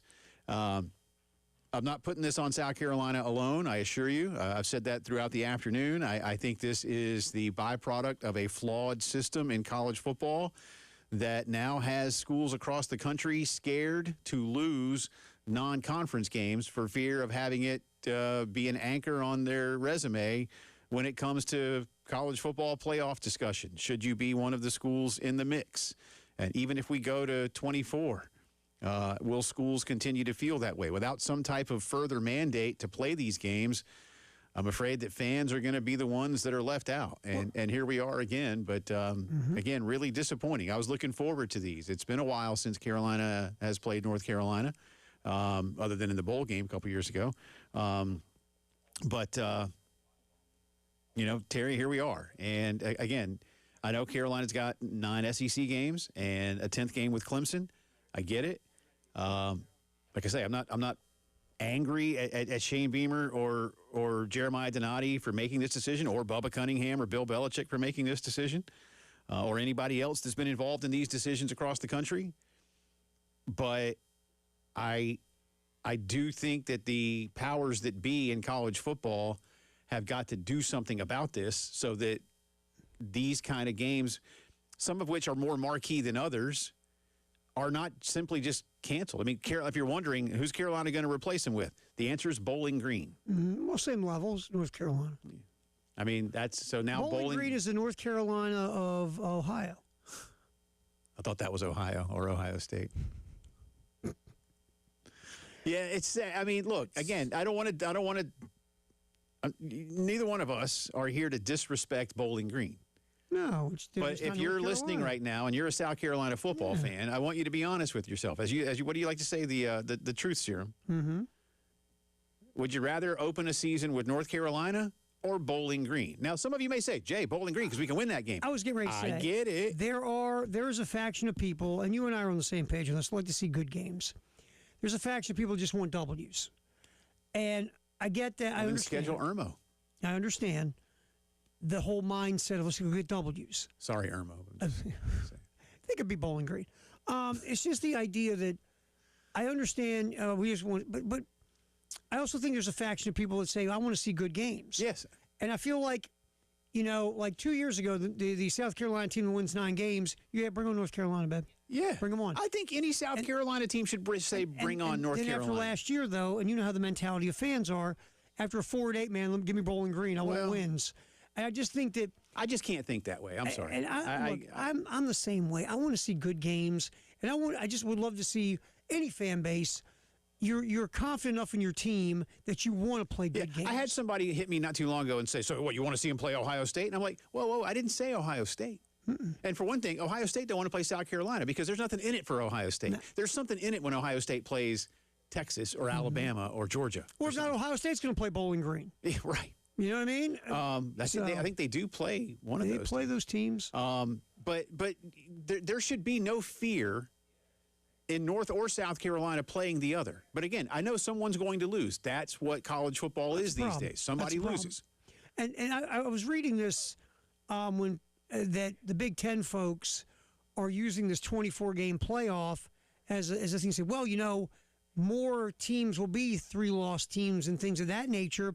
So we're going to get better games now because teams won't be so scared to lose. No. Now it'll just be I don't want to lose games because I don't want to be a 4-loss team that's in the playoff. Then it'll be I want my home game, or I want to buy. Because now if you're 10-2, you got even better shot to get a 24 team. Terry, if we don't mandate it, it's not. That's the issue, Jay. This is about fixing a flawed system of picking playoff teams. Yeah. Because everybody wants it to be a committee. Because Mike Leach and I and you love committees. Sure. Have a criteria that we all can see. And I said before, to me, you start with 2 things. Head-to-head, strength of non-conference schedule. Mm-hmm. That's where you start. Mm-hmm. We can build it from there, but in my opinion, that's the 2 things that need to matter. Mm-hmm. I agree. And until they matter, teams aren't going to play these games. They're not. It sucks. And again, the 2 Carolinas, if you will, are not alone. This is not a mutually exclusive operation Alabama's at this point. Yeah, a lot of schools are doing it. Game, especially SEC schools, because they're sitting around going, we play 9 games. I got to play. And I get it that it got that much harder. I get it, but remember, it doesn't. These SEC teams agreed to this because they thought strength of schedule was going to matter. Yeah. That's what I'm saying. And so that's why I say it's on the committee as much as anybody. Absolutely. But until somebody pressures that committee to do something different about it, it's not going to happen. No. But can you imagine the outcry when there's some school somewhere that's 10-2 with the number 70 ranked strength of schedule, right? That doesn't get in over an 8-4 that has number 5. And the committee goes, well, they played harder games. That's the thing. I mean, we look at wins more than we look at strength of schedule or who you play. Well, because that's what college football has been for decades. And I get it. That's why I've said to you and to this audience for years, we as diehard college football fans are going to have to get used to something different if we really want, wait for it, something different. Right. Otherwise, again, let's just go back to the old bowl system. I'm not even kidding. Like, let's just do that. And let the AP and let everybody vote for the champion. If that's really what you want. Well, it's always been that way. Well, I mean, again, when you think about it, the modern era of college football is still not 30 years old when it comes to a playoff. Yeah. You had the BCS for 14, 15 years, whatever. You had the CFP. Now you have 2 years of a CFP with 12. I mean, but 1998 was the first time we had somebody not vote. I know. 1998. I know. And just the idea that you voted a champion and every other sport actually settled it on a field or a court or a diamond is one of the most ridiculous things you've ever heard. And we still love it. I mean, this thing has the most flaws of any sport, and yet. But you know what? That's also what makes us love it is because it's so flawed and ridiculous, isn't it? Though I mean, that's the other thing. It's like that kooky uncle. Some sad relative. Yeah, it's just we love him. Bless his heart. He's flawed. Yeah, bless his heart. Yeah. That's what we do for college football. Bless their heart. Yeah.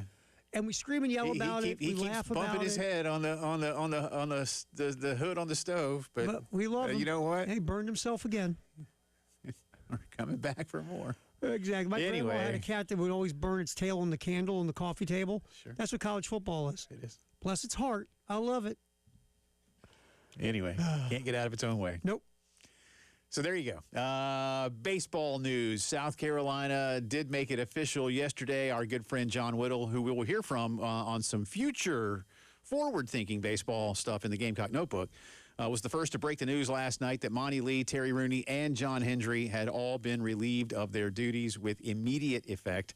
And that, of course, also takes Monty Lee out of the equation to become the next head coach at South Carolina. John also reported that player development director Chris Gordon, strength coach Billy Anderson, and special assistant Stuart Lake are still with the program pending the arrival of the new coach. Their status, John says, will depend upon the new head coach and what he may want to do with those particular positions. So, again, that was made official last night, not long after we left the air. And John joined us to talk about that earlier. But when we asked him, was the timing much of a surprise? And John said no.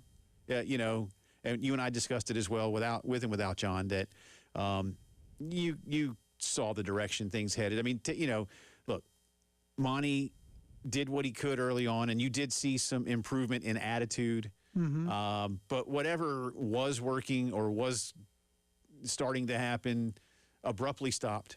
Yeah. And you lost 13 straight games to close the season. You won 7 out of 10. When you took the first 2 from Kentucky, you had won 7 out of 10, and then you didn't win another game the rest of the year. Yeah. 13 straight L's. Yeah. And look, at times the pitching was just bad. I mean, guys were too many errors. I mean, I think they committed 3 errors in their final game against Tennessee. Again, look, Jay, you played. We always heard this playing baseball or watching baseball. It's like, we'll put up with some physical errors because it's going to happen. We can't have mental errors. Yeah. And they had some base running. They had some brain cramps, yeah, they man. Had some base that rundown. Right. That rundown in the Tennessee game. I'm trying to be nice here. You could have played Yakety Sack. Yeah. A little Benny Hill. A little Benny Hill. That would have been fun, actually. If you ever watch the Benny Hill show, you know what I'm talking about. That was basically that rundown. You could have put the Benny Hill theme under that rundown. You just have to get a shapely young lady to run around there with her. In her underwear. Yeah. Another show that we were young, we shouldn't have been watching, that we were watching. I love Benny Hill. I love English TV. I love Benny Hill. But you could have played the Benny Hill theme under that thing. Sure. And I think that was almost like, and I remember somebody had texted me, that is the official video of Gamecock baseball in 2026, that rundown. That's unfortunately fair. And I just believe, look, we have Monty here. Personally, I love Monty. I think Monty's a man who knows baseball. I think Monty should be a head coach somewhere, absolutely. It just, for whatever reason, it couldn't sustain itself, and it ended badly. And I just don't think you can stand up in front of a microphone and hire a guy who, as the interim, his team lost 13 straight games to end the season. And I think and you might think that's unfair. That's fine. Yeah, I mean, fair and unfair can be very subjective feelings, as we always say. I just think that's a very tough sell to most of this fan base. Yeah, it is. To do that. Again, the team was 10-24 under his watch. Not to say, again, I think Monty could go somewhere and be a good baseball coach in the right situation, and a baseball program and an athletic program would benefit from Monty. Right. Absolutely. It just wasn't going to happen here. That's all. And again, we'll have more on the future of Carolina baseball coming up in just a few minutes. We play a little bit of our conversation with our very good friend John Whittle, who again broke that news last night about the departures of the Gamecock staff. Major League Baseball, Braves continue to look good last night with a 9-3 victory in Miami. Braves now out front of the East. Let me go back to that one for you. See, Braves are out in front of the East by 9.5 games over the Philadelphia Phillies. Braves back home tonight against the Nationals, 7:15 first pitch. Richard Lovelady,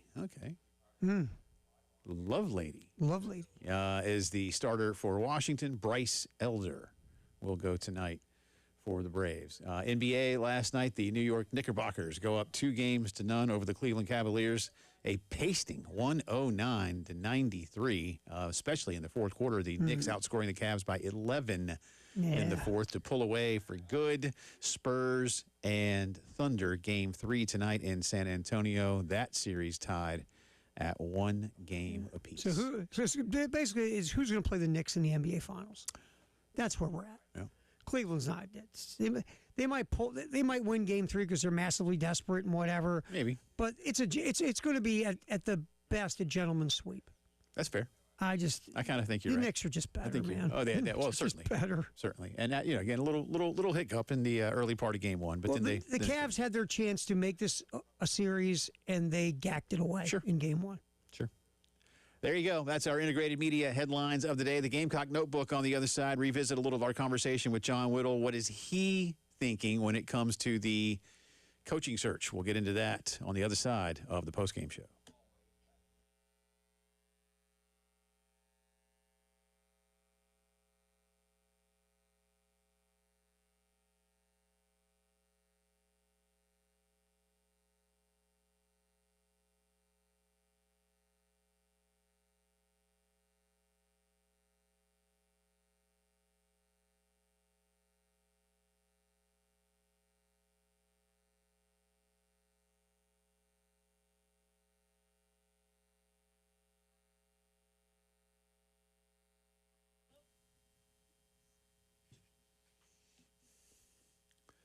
We talk a lot about Griffin Pools and Spas and how now is a fantastic time to have a pool in your backyard. But if you don't have one yet, call Griffin Pools and Spas. They are ready to make that dream a reality for you, and they can do it as quickly as possible.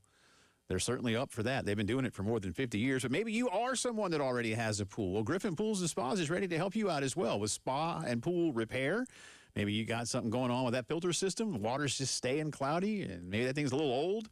They can get out there and fix it for you. Equipment upgrades, maybe get a brand new, more efficient filter system and pump system for the pool. Maybe you've got a vinyl liner that's getting a little aged and ripped. Well, they can get that done for you too. Safety covers to keep the little ones and the pets out of trouble. And pool and spa water analysis as well to make sure you're swimming in stuff that's okay to be swimming in. Any of that and so much more. Griffin Pools and Spas ready to help you out. 957-2121. Always online at griffinpoolsandspas.com.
It is Gamecock Notebook time on this Friday. Welcome back in. Jay and Terry with you. Try to get into a little baseball and a little football news as well. Actually, I have a different cut list over here, so I'm going to have to depend on you in just a minute. But I know you have the cut from John Whittle, who joined Terry and me earlier today. Of course, John with Gamecock 247 and knows as much about Carolina baseball as pretty much anybody on the planet. I think that's a pretty consensus feeling around John Whittle in this town. But I believe I'm right in that you and I were asking him a few questions about the future. Yeah, we started off, we asked him about, okay, now that the Monty Lee situation has been resolved, now moving forward, because the candidates we're hearing about will be in the postseason, at least for the short term, if not the long term. So is the news going to dry up a bit as we wait for the candidates to finish up their season? We started with that question. I won't say that there's nothing that's going to happen between now and the time regionals end. I would say I wouldn't hit refresh every hour on the Gamecock 247 message boards to see what's new. I mean, there's going to be some things here and there. I mean, the search firm is still doing their thing. The internal search committee is still doing their thing. There are certain aspects of a coaching search that are still being accomplished that can be accomplished now. I don't know that you're going to see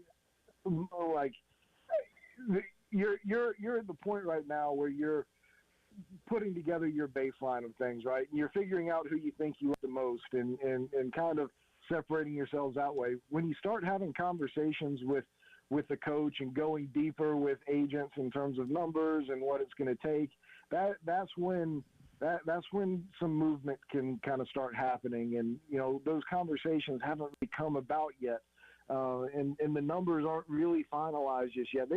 Folks have a good idea on everything, but those can also be negotiated a little bit too, right? So there's a lot of give and take. A lot of that give and take is going to start to happen here, probably a little more than a week from now, or a week from now. If you're reading something from somebody every day that just has guys rising and falling, and just if the people you're reading makes things look like the stock market right now, just up and down all over the place, then you're not reading somebody that has a whole lot of good information. They're just throwing a lot of stuff out there.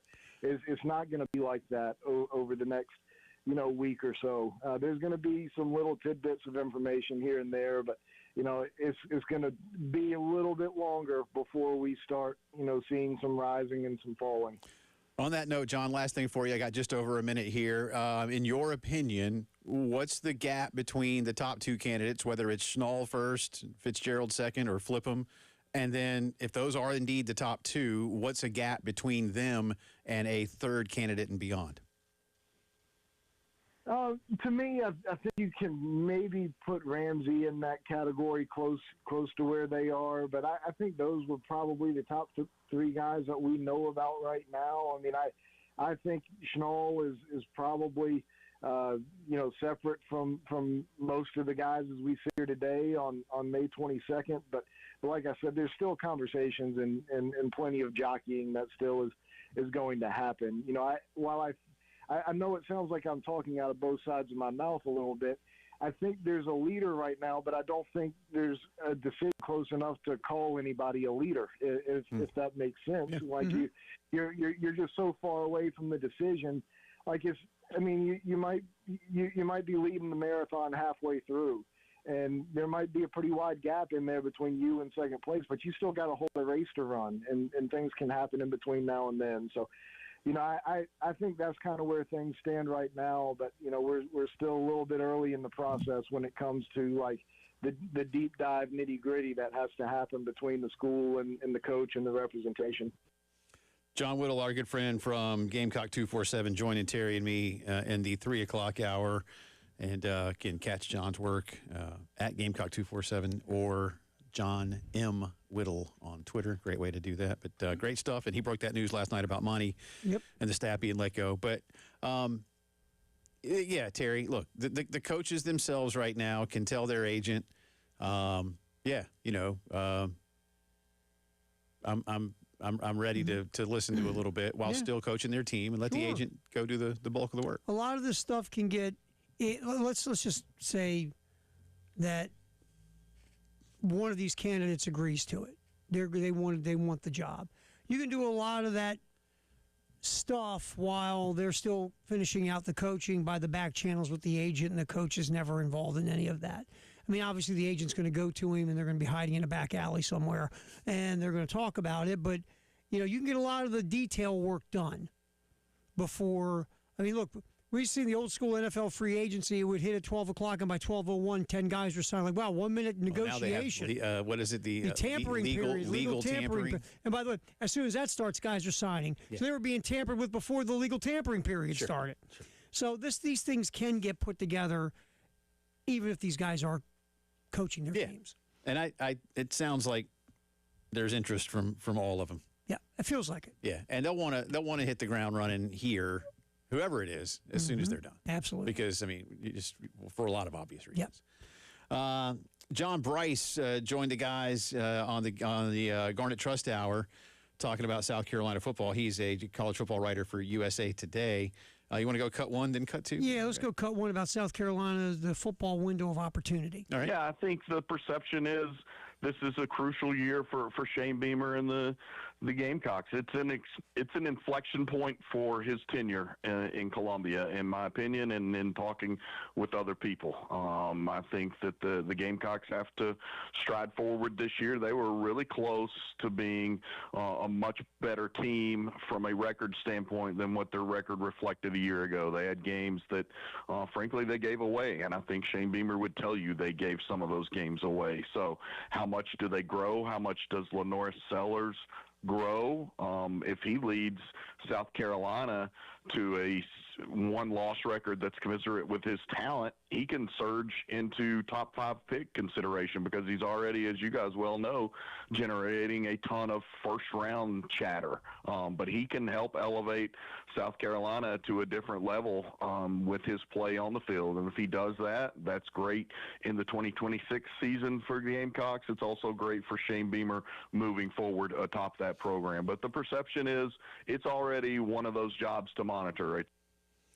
Yeah, I get it. That's the nature of the beast. You darn well better start 2-0, and then at that point, can you? I mean, I hate to say it this way because I think they should be better, but if you can start 2-0, can you go 5-5? That's not asking a lot. I mean, look, man. And I'm not saying that should be the good look. I think you should try to go obviously higher than that. So I'm not saying that's good enough. And look, I'm a guy that, Terry, I've said before, I just think with the resources around here these days, expecting to win 8 games a year is not unreasonable. No. I've had a lot of pushback from fans on that. Like, well, it should be 7. I'm like, well, if you can do 7, why not give me 8? I'm not asking for 10-2 every year. But that said, I think that what John said in that cut is fair.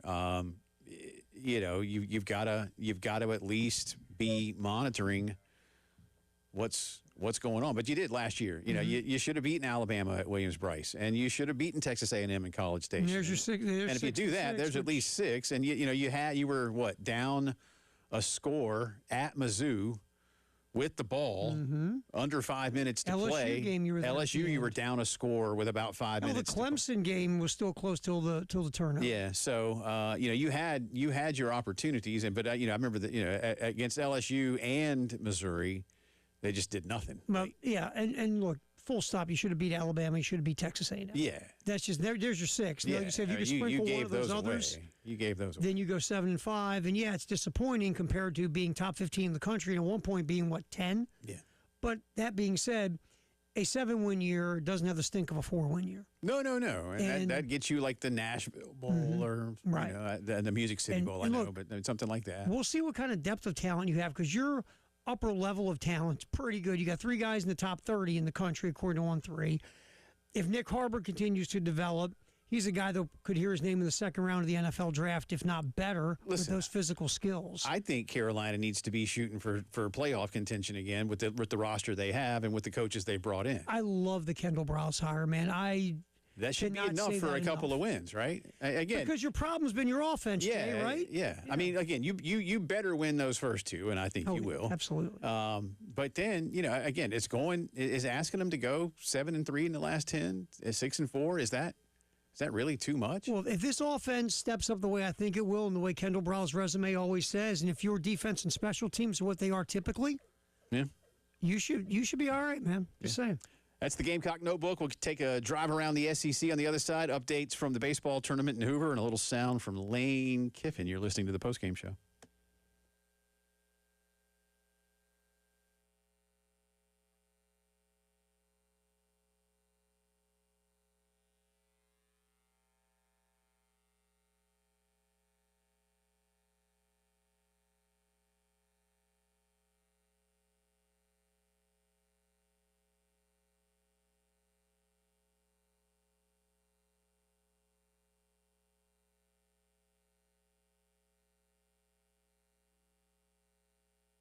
Love going to Cato's Power Equipment when it's time for me to get the latest and what I need to make my yard look good. More importantly, I love working with Ben Cato. His family has owned the business since 1984. Matt Stedman and the whole crew over there really know what they're doing when it comes to helping you out. Listen, that's as much as anything. You can get your power equipment from a lot of places, but you don't get the type of service and care that you get at Cato's. These are, again, family-owned people. Third generation has been when it comes to running this business.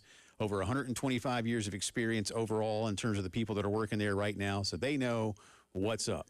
Whether you do it for yourself, whether you do it for a living, stop into Cato's, see their beautifully redone showroom, feel a lot of this equipment, pick it up, hold it, ask questions about it, and then take it home and get it done. Like I say, whether you do it for yourself, you do it for a living, stop by and see them, 4012 West Beltline Boulevard, and always online at catospowerequipment.com.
Just a lot. Well, one accident still going on that's getting cleaned up. I-20 eastbound at Spears Creek Church Road. That's exit 82 as you're heading toward Florence.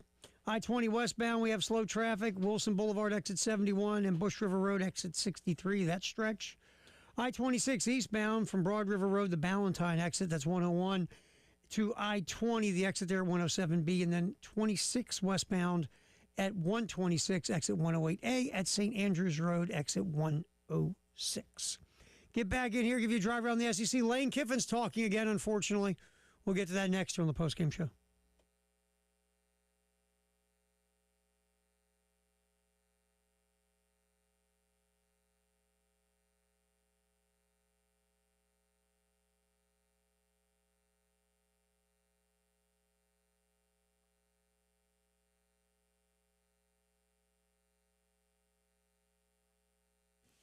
It is Drive Around the SEC time on this Friday. Welcome back in. Jay and Terry with you.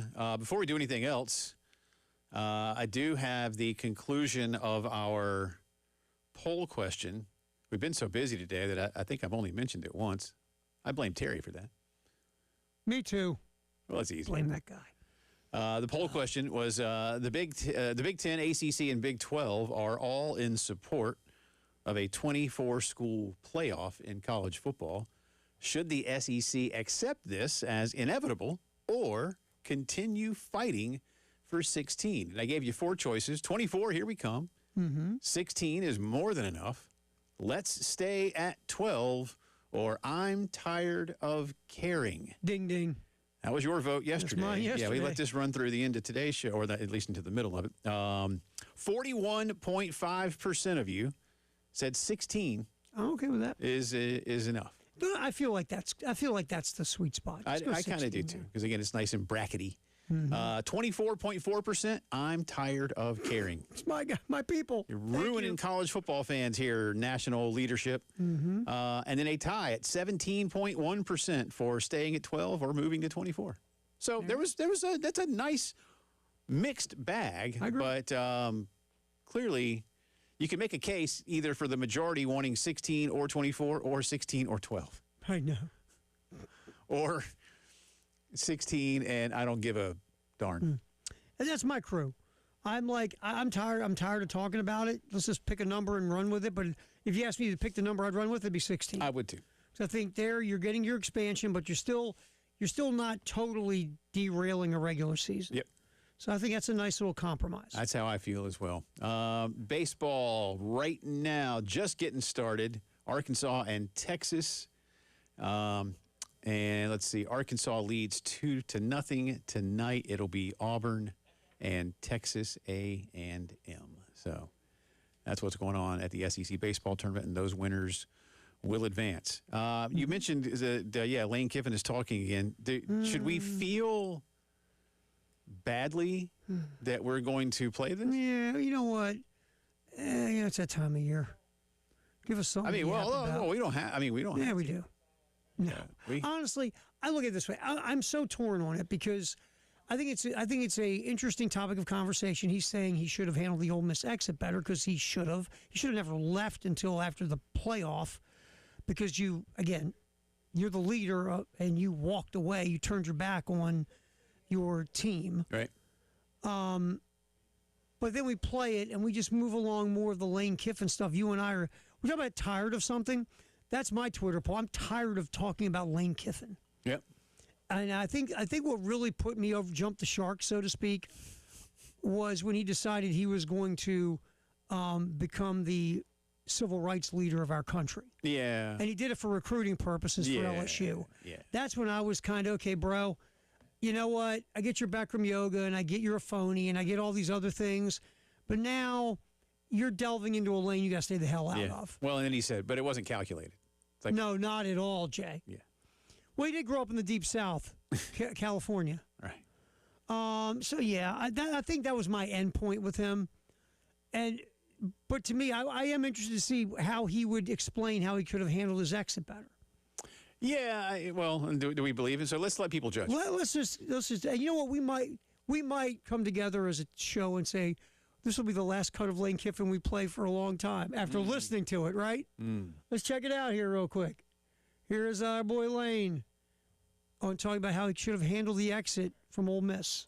Yeah, I think I would have just came in and said, okay, I'm leaving. I'm very appreciative of everything. You know, I spent a lot of time right there fighting to coach the team. You know, trying to keep everything together. Totally respect their decision, you know, the athletic director, for that not to happen. I get it. But I was trying so hard to keep that together, like, hey, let us all coach, let this whole thing, you know, let's see if we can go win the whole thing. And so obviously that didn't happen that way, which then created a lot of it, because that was the whole night and morning of that, and then what's going to happen, and then the team meeting moved back, and all the things that went with it. And then you couldn't have a normal team meeting because at that time it had, you know, gotten into all that, and then, you know, naming of Golding as the head coach. And so, I mean, I don't know how much it would have saved. Right. Just going in and saying, instead of trying to say, hey, I really want to coach, hey, I'm not coaching, I'm taking the job, and appreciative. But I think you still you definitely would have had the airport scene and all that. And but as tough as that is on so many parts, on them, on me, on walking with a 12-year-old nephew that they're yelling at, all that stuff, that also speaks to the SEC. Oh, I mean, definitely. where else does that happen? Definitely. That the people that for 6 years loved you, wanted to build a statue, chanting for you at the last game to stay, and then they hate you like that. Yeah. And then you land, whatever that is, probably 45-minute flight, and then you land here, and the people here that when we would play here were yelling at me, hating me, and saying everything I did was horrible. We love you. Yeah. That's also the beauty of the SEC. Yeah. You know what gets me about that, Wood? Talking about walking with the 12-year-old nephew. Who caused all that? Yeah, why you walking? Just don't walk with a 12-year-old. Right, don't walk with a 12-year-old. You're the one That's walking not hard. with him. And by the way, to the original point, I was just trying to coach. No, the way you coach is, by the way, you tell LSU, I'm coaching through the season because I'm going to the college football playoff, and I'm not turning my back on my players or this. And really, forget everybody else, my players. What do we hear all the time, Jay? Family, brotherhood, and all that stuff. Well, he was the captain of all that, and the captain jumped the ship. Yeah. So don't go back down any of these roads. You could have fixed all this by not bailing at the end there. Yeah. If LSU really wanted you, dude, everybody wanted you, Lane. Right? It's all we heard, right, Jay? Everybody wanted Lane. Hell, half the CFL, half the NFL, half the UFL. Everybody wanted Lane. So bleeping wonderful. All the championships, Lane's. Oh, that's right. You could have told them, "I'll take your job, but you're gonna wait. You're gonna wait for me to finish this out." Yeah, right? and I don't disagree with you, and I don't know that an LSU, much like what Notre Dame did with Brian Kelly all those years ago. Okay, don't then. Yeah. Then don't. I'll stay here because they're offering me the moon to stay here. Yeah, and he would have made the same money. Yeah, and by the way, who made the college football playoff? Right. Ole Miss, who hasn't made it since they won the national championship. Right. And that's what he's there for. And the pressure on him is immense and immediate. Or I'll say this. Yes, you should have just walked in and said, I'm leaving. Yeah. It should have been one of the two, right? Yeah. One of the two extremes. You should have said, you can't, again, this is typical Lane. I want my cake. I want the whole bleeping cake. Right. And then I want to eat it because that's Lane Kiffin. Well, look, he nailed something in there without meaning to, but and he doesn't care. Yeah. So it's okay. But he is the villain. Sure. And he takes a lot of pressure off a lot of other villains. Sure and it depends on who you root for as to who your biggest villain is. But right now, anybody that doesn't like Sark or Kirby or even Eli Drinkwitz, like Lane has done all those dudes a solid. Can I ask you a question? Outside of LSU, who's a Lane Kiffin fan in the SEC? Nobody. No. And until it comes time for LSU to need to, if you need LSU to beat somebody for you. And then they won't be a Lane fan. No. No, he's and you're not wrong to be serious for a minute with the antics of a couple of weeks ago. That he's trying to say, and for those who don't know what we're talking about, he did the long interview with Vanity Fair magazine, which isn't sports related, but they get into just people's lives and topics, and he tried to almost say, well, they just asked me a lot of stuff and I just started talking. It's like, nah, bro, that ain't how it works. No. Every answer you give is on the record. You know what you're doing. You know why you're doing it. You know why they ask it, and you know how you answered it. Blah blah. So don't give me it wasn't calculated or it was just a series of questions and answers. No. And you're too media savvy for that. Right. And I think even the person who did the Vanity Fair piece said Lane steered it there. Yeah. No. He didn't. The Vanity Fair guy wasn't leading it there. Lane steered it to that topic, and he went to something very serious that has caused a lot of people suffering and loss of life. And he decided to use that to get his recruiting advantage at LSU. And by the way, not who did LSU almost vote as governor years ago? Which one? David Duke. Oh. So you're going to take a shot at the state of Mississippi? Yeah. Okay. Yeah. Be careful, Lane. That's the drive around the SEC.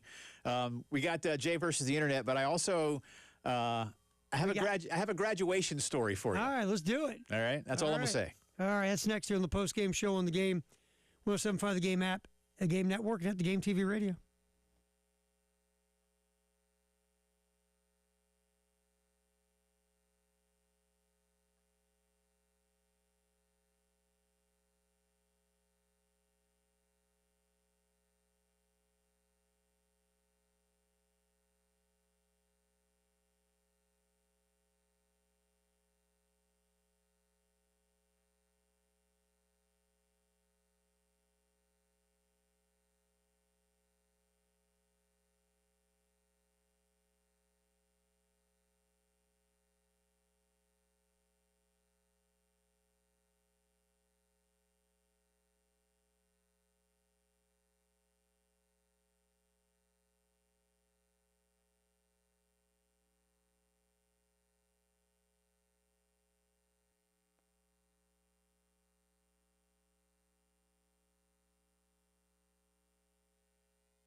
And tell me exactly what's happened. I've got an individual that's shortness of breath, very hot, thinks he's going to pass out, and is producing a little bit of blood, coughing up some blood.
11 minutes in front of 6 o'clock on this Friday. Final few minutes of the program. We'll be away on Monday, and many of you will be away from work on Monday as well. Again, happy Memorial Day. Remember those who have gone before us that have kept this country free. That's what this weekend is all about. And be safe on the roads or wherever you might be out there. Watch out for the fireworks. Don't shoot your hand off. Don't want to do that. No. Some people do. No. They don't want to. No, nobody ever said, I'll go outside and hold an M80 until it explodes in my hand. Yeah, but yet somehow.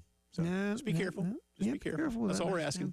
I remember, you haven't watched The Pit yet, have you? Only a little bit of one episode. It's not that I'm not into it. I just I don't have enough time in my day. It's one of the episodes as a kid. It's 4th of July. Right. That's season 2. Well, I know it's like 24, right? Like it's all one day. 1 hour and all that, and so Yeah. some kid decides he didn't decide to. He just accidentally had some kind of firework go off in his hand, and like they do on that show, they show you. Oh, they They show you everything on right. that show, man. That's what I've. I'll tell you this too: if you decide to watch it, by the end of the season, you're tired. I believe it. I'll just leave it at that. All right. You need a nap. Okay. By the time you finish watching the season, All right. you're like, okay, I'm good No, now. I hear it's very good. It's really good, man. Noah Wiley's awesome. Yeah, I just haven't had a chance to. Again, if to all the shows that are out there that are good, I need like a 40-hour day and a 10-day I'm the same week. way, man. I see something, I like to watch that. And I watch a lot of sports. That's the thing with me. I have buddies who watch all sorts of stuff, and I'm like, and who work in this business. And I'm like, how do you do that? I'm watching sports. Yeah, I'm reading sports. I'm watching sports. I watch a lot of sports. I don't know, but anyway. It's graduation season. You and I, as dads, have attended some graduations for our daughters here of late. Yep. And for the most part, they go well. Yeah, they do. But I got a story for you. A fight at a graduation in Ohio left one person injured and another arrested and behind bars. The fight happened yesterday in Toledo. Oh, I'm stunned by Toledo. According to police, the fight was a result of a dispute between several attendees over seating at the graduation ceremony. One person was taken to an area hospital for a head injury. Another, again, a woman named Jessica Anderson was arrested and charged with felonious assault for her alleged role in the fight. Now, you may ask, what university was this graduation taking place at? And it's not a university. It was at the Queen of Apostles kindergarten graduation.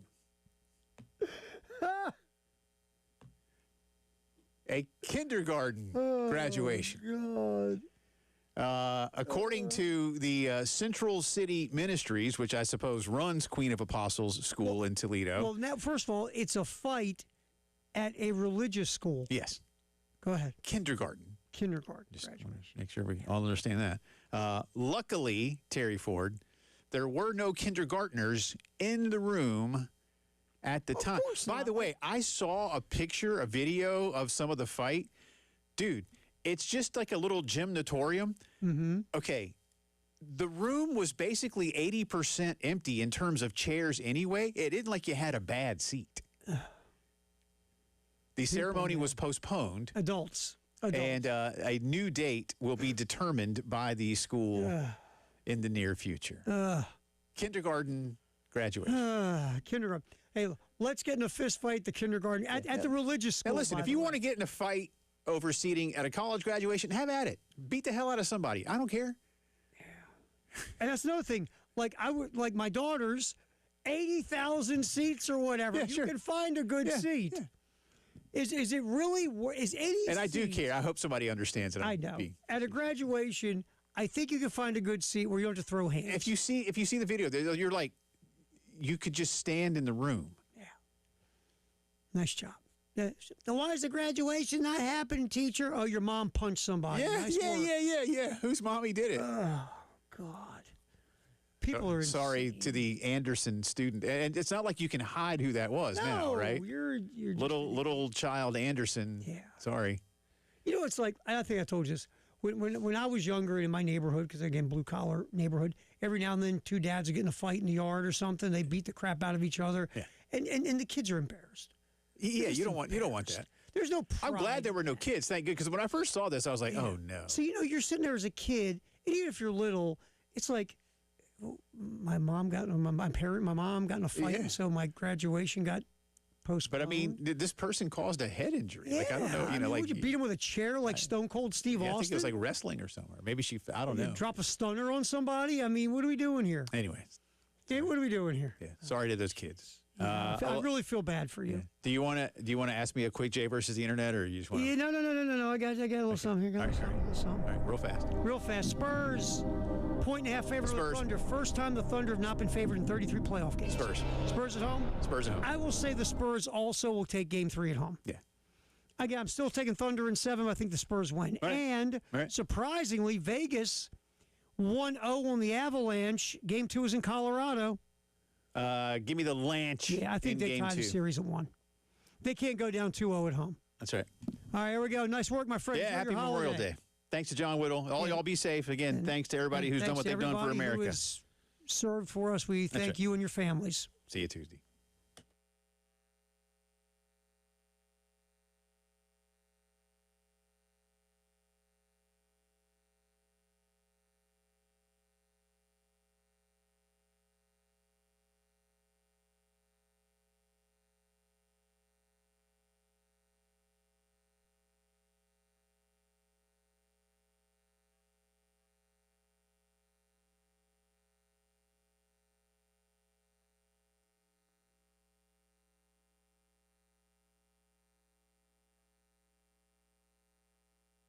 The Carpocalypse at JT's Kia. We're slashing prices like there's no tomorrow. JT has helped hundreds escape the zombie horde in brand new JT's Kias. 0% financing and a 1,000,000-mile warranty. JT always pays an unbelievable amount more for your trade. It's the Carpocalypse at JT's Kia. The sale to end all sales. JT's Kia, I-77 Killian Road or Greystone Boulevard. Kia Summer Sticker Sales Event. If you are looking for a local, reliable, and family-owned HVAC service right here in the Midlands, you can trust our friends over at Krantz Cooling and Heating since 1983. They've been taking care of residents and businesses right here in the Midlands. Krantz Cooling, that's K-R-A-N-T-Z, cooling with a K, KrantzCooling.com, or 803-672-3224. You can schedule a visit online and get more information at KrantzCooling.com. If you have nagging arthritis pain that won't go away and nothing seems to help, you may need to consider joint replacement, and that can be a little unsettling. At Midlands Orthopedics and Neurosurgery, we understand and can help put your mind at ease.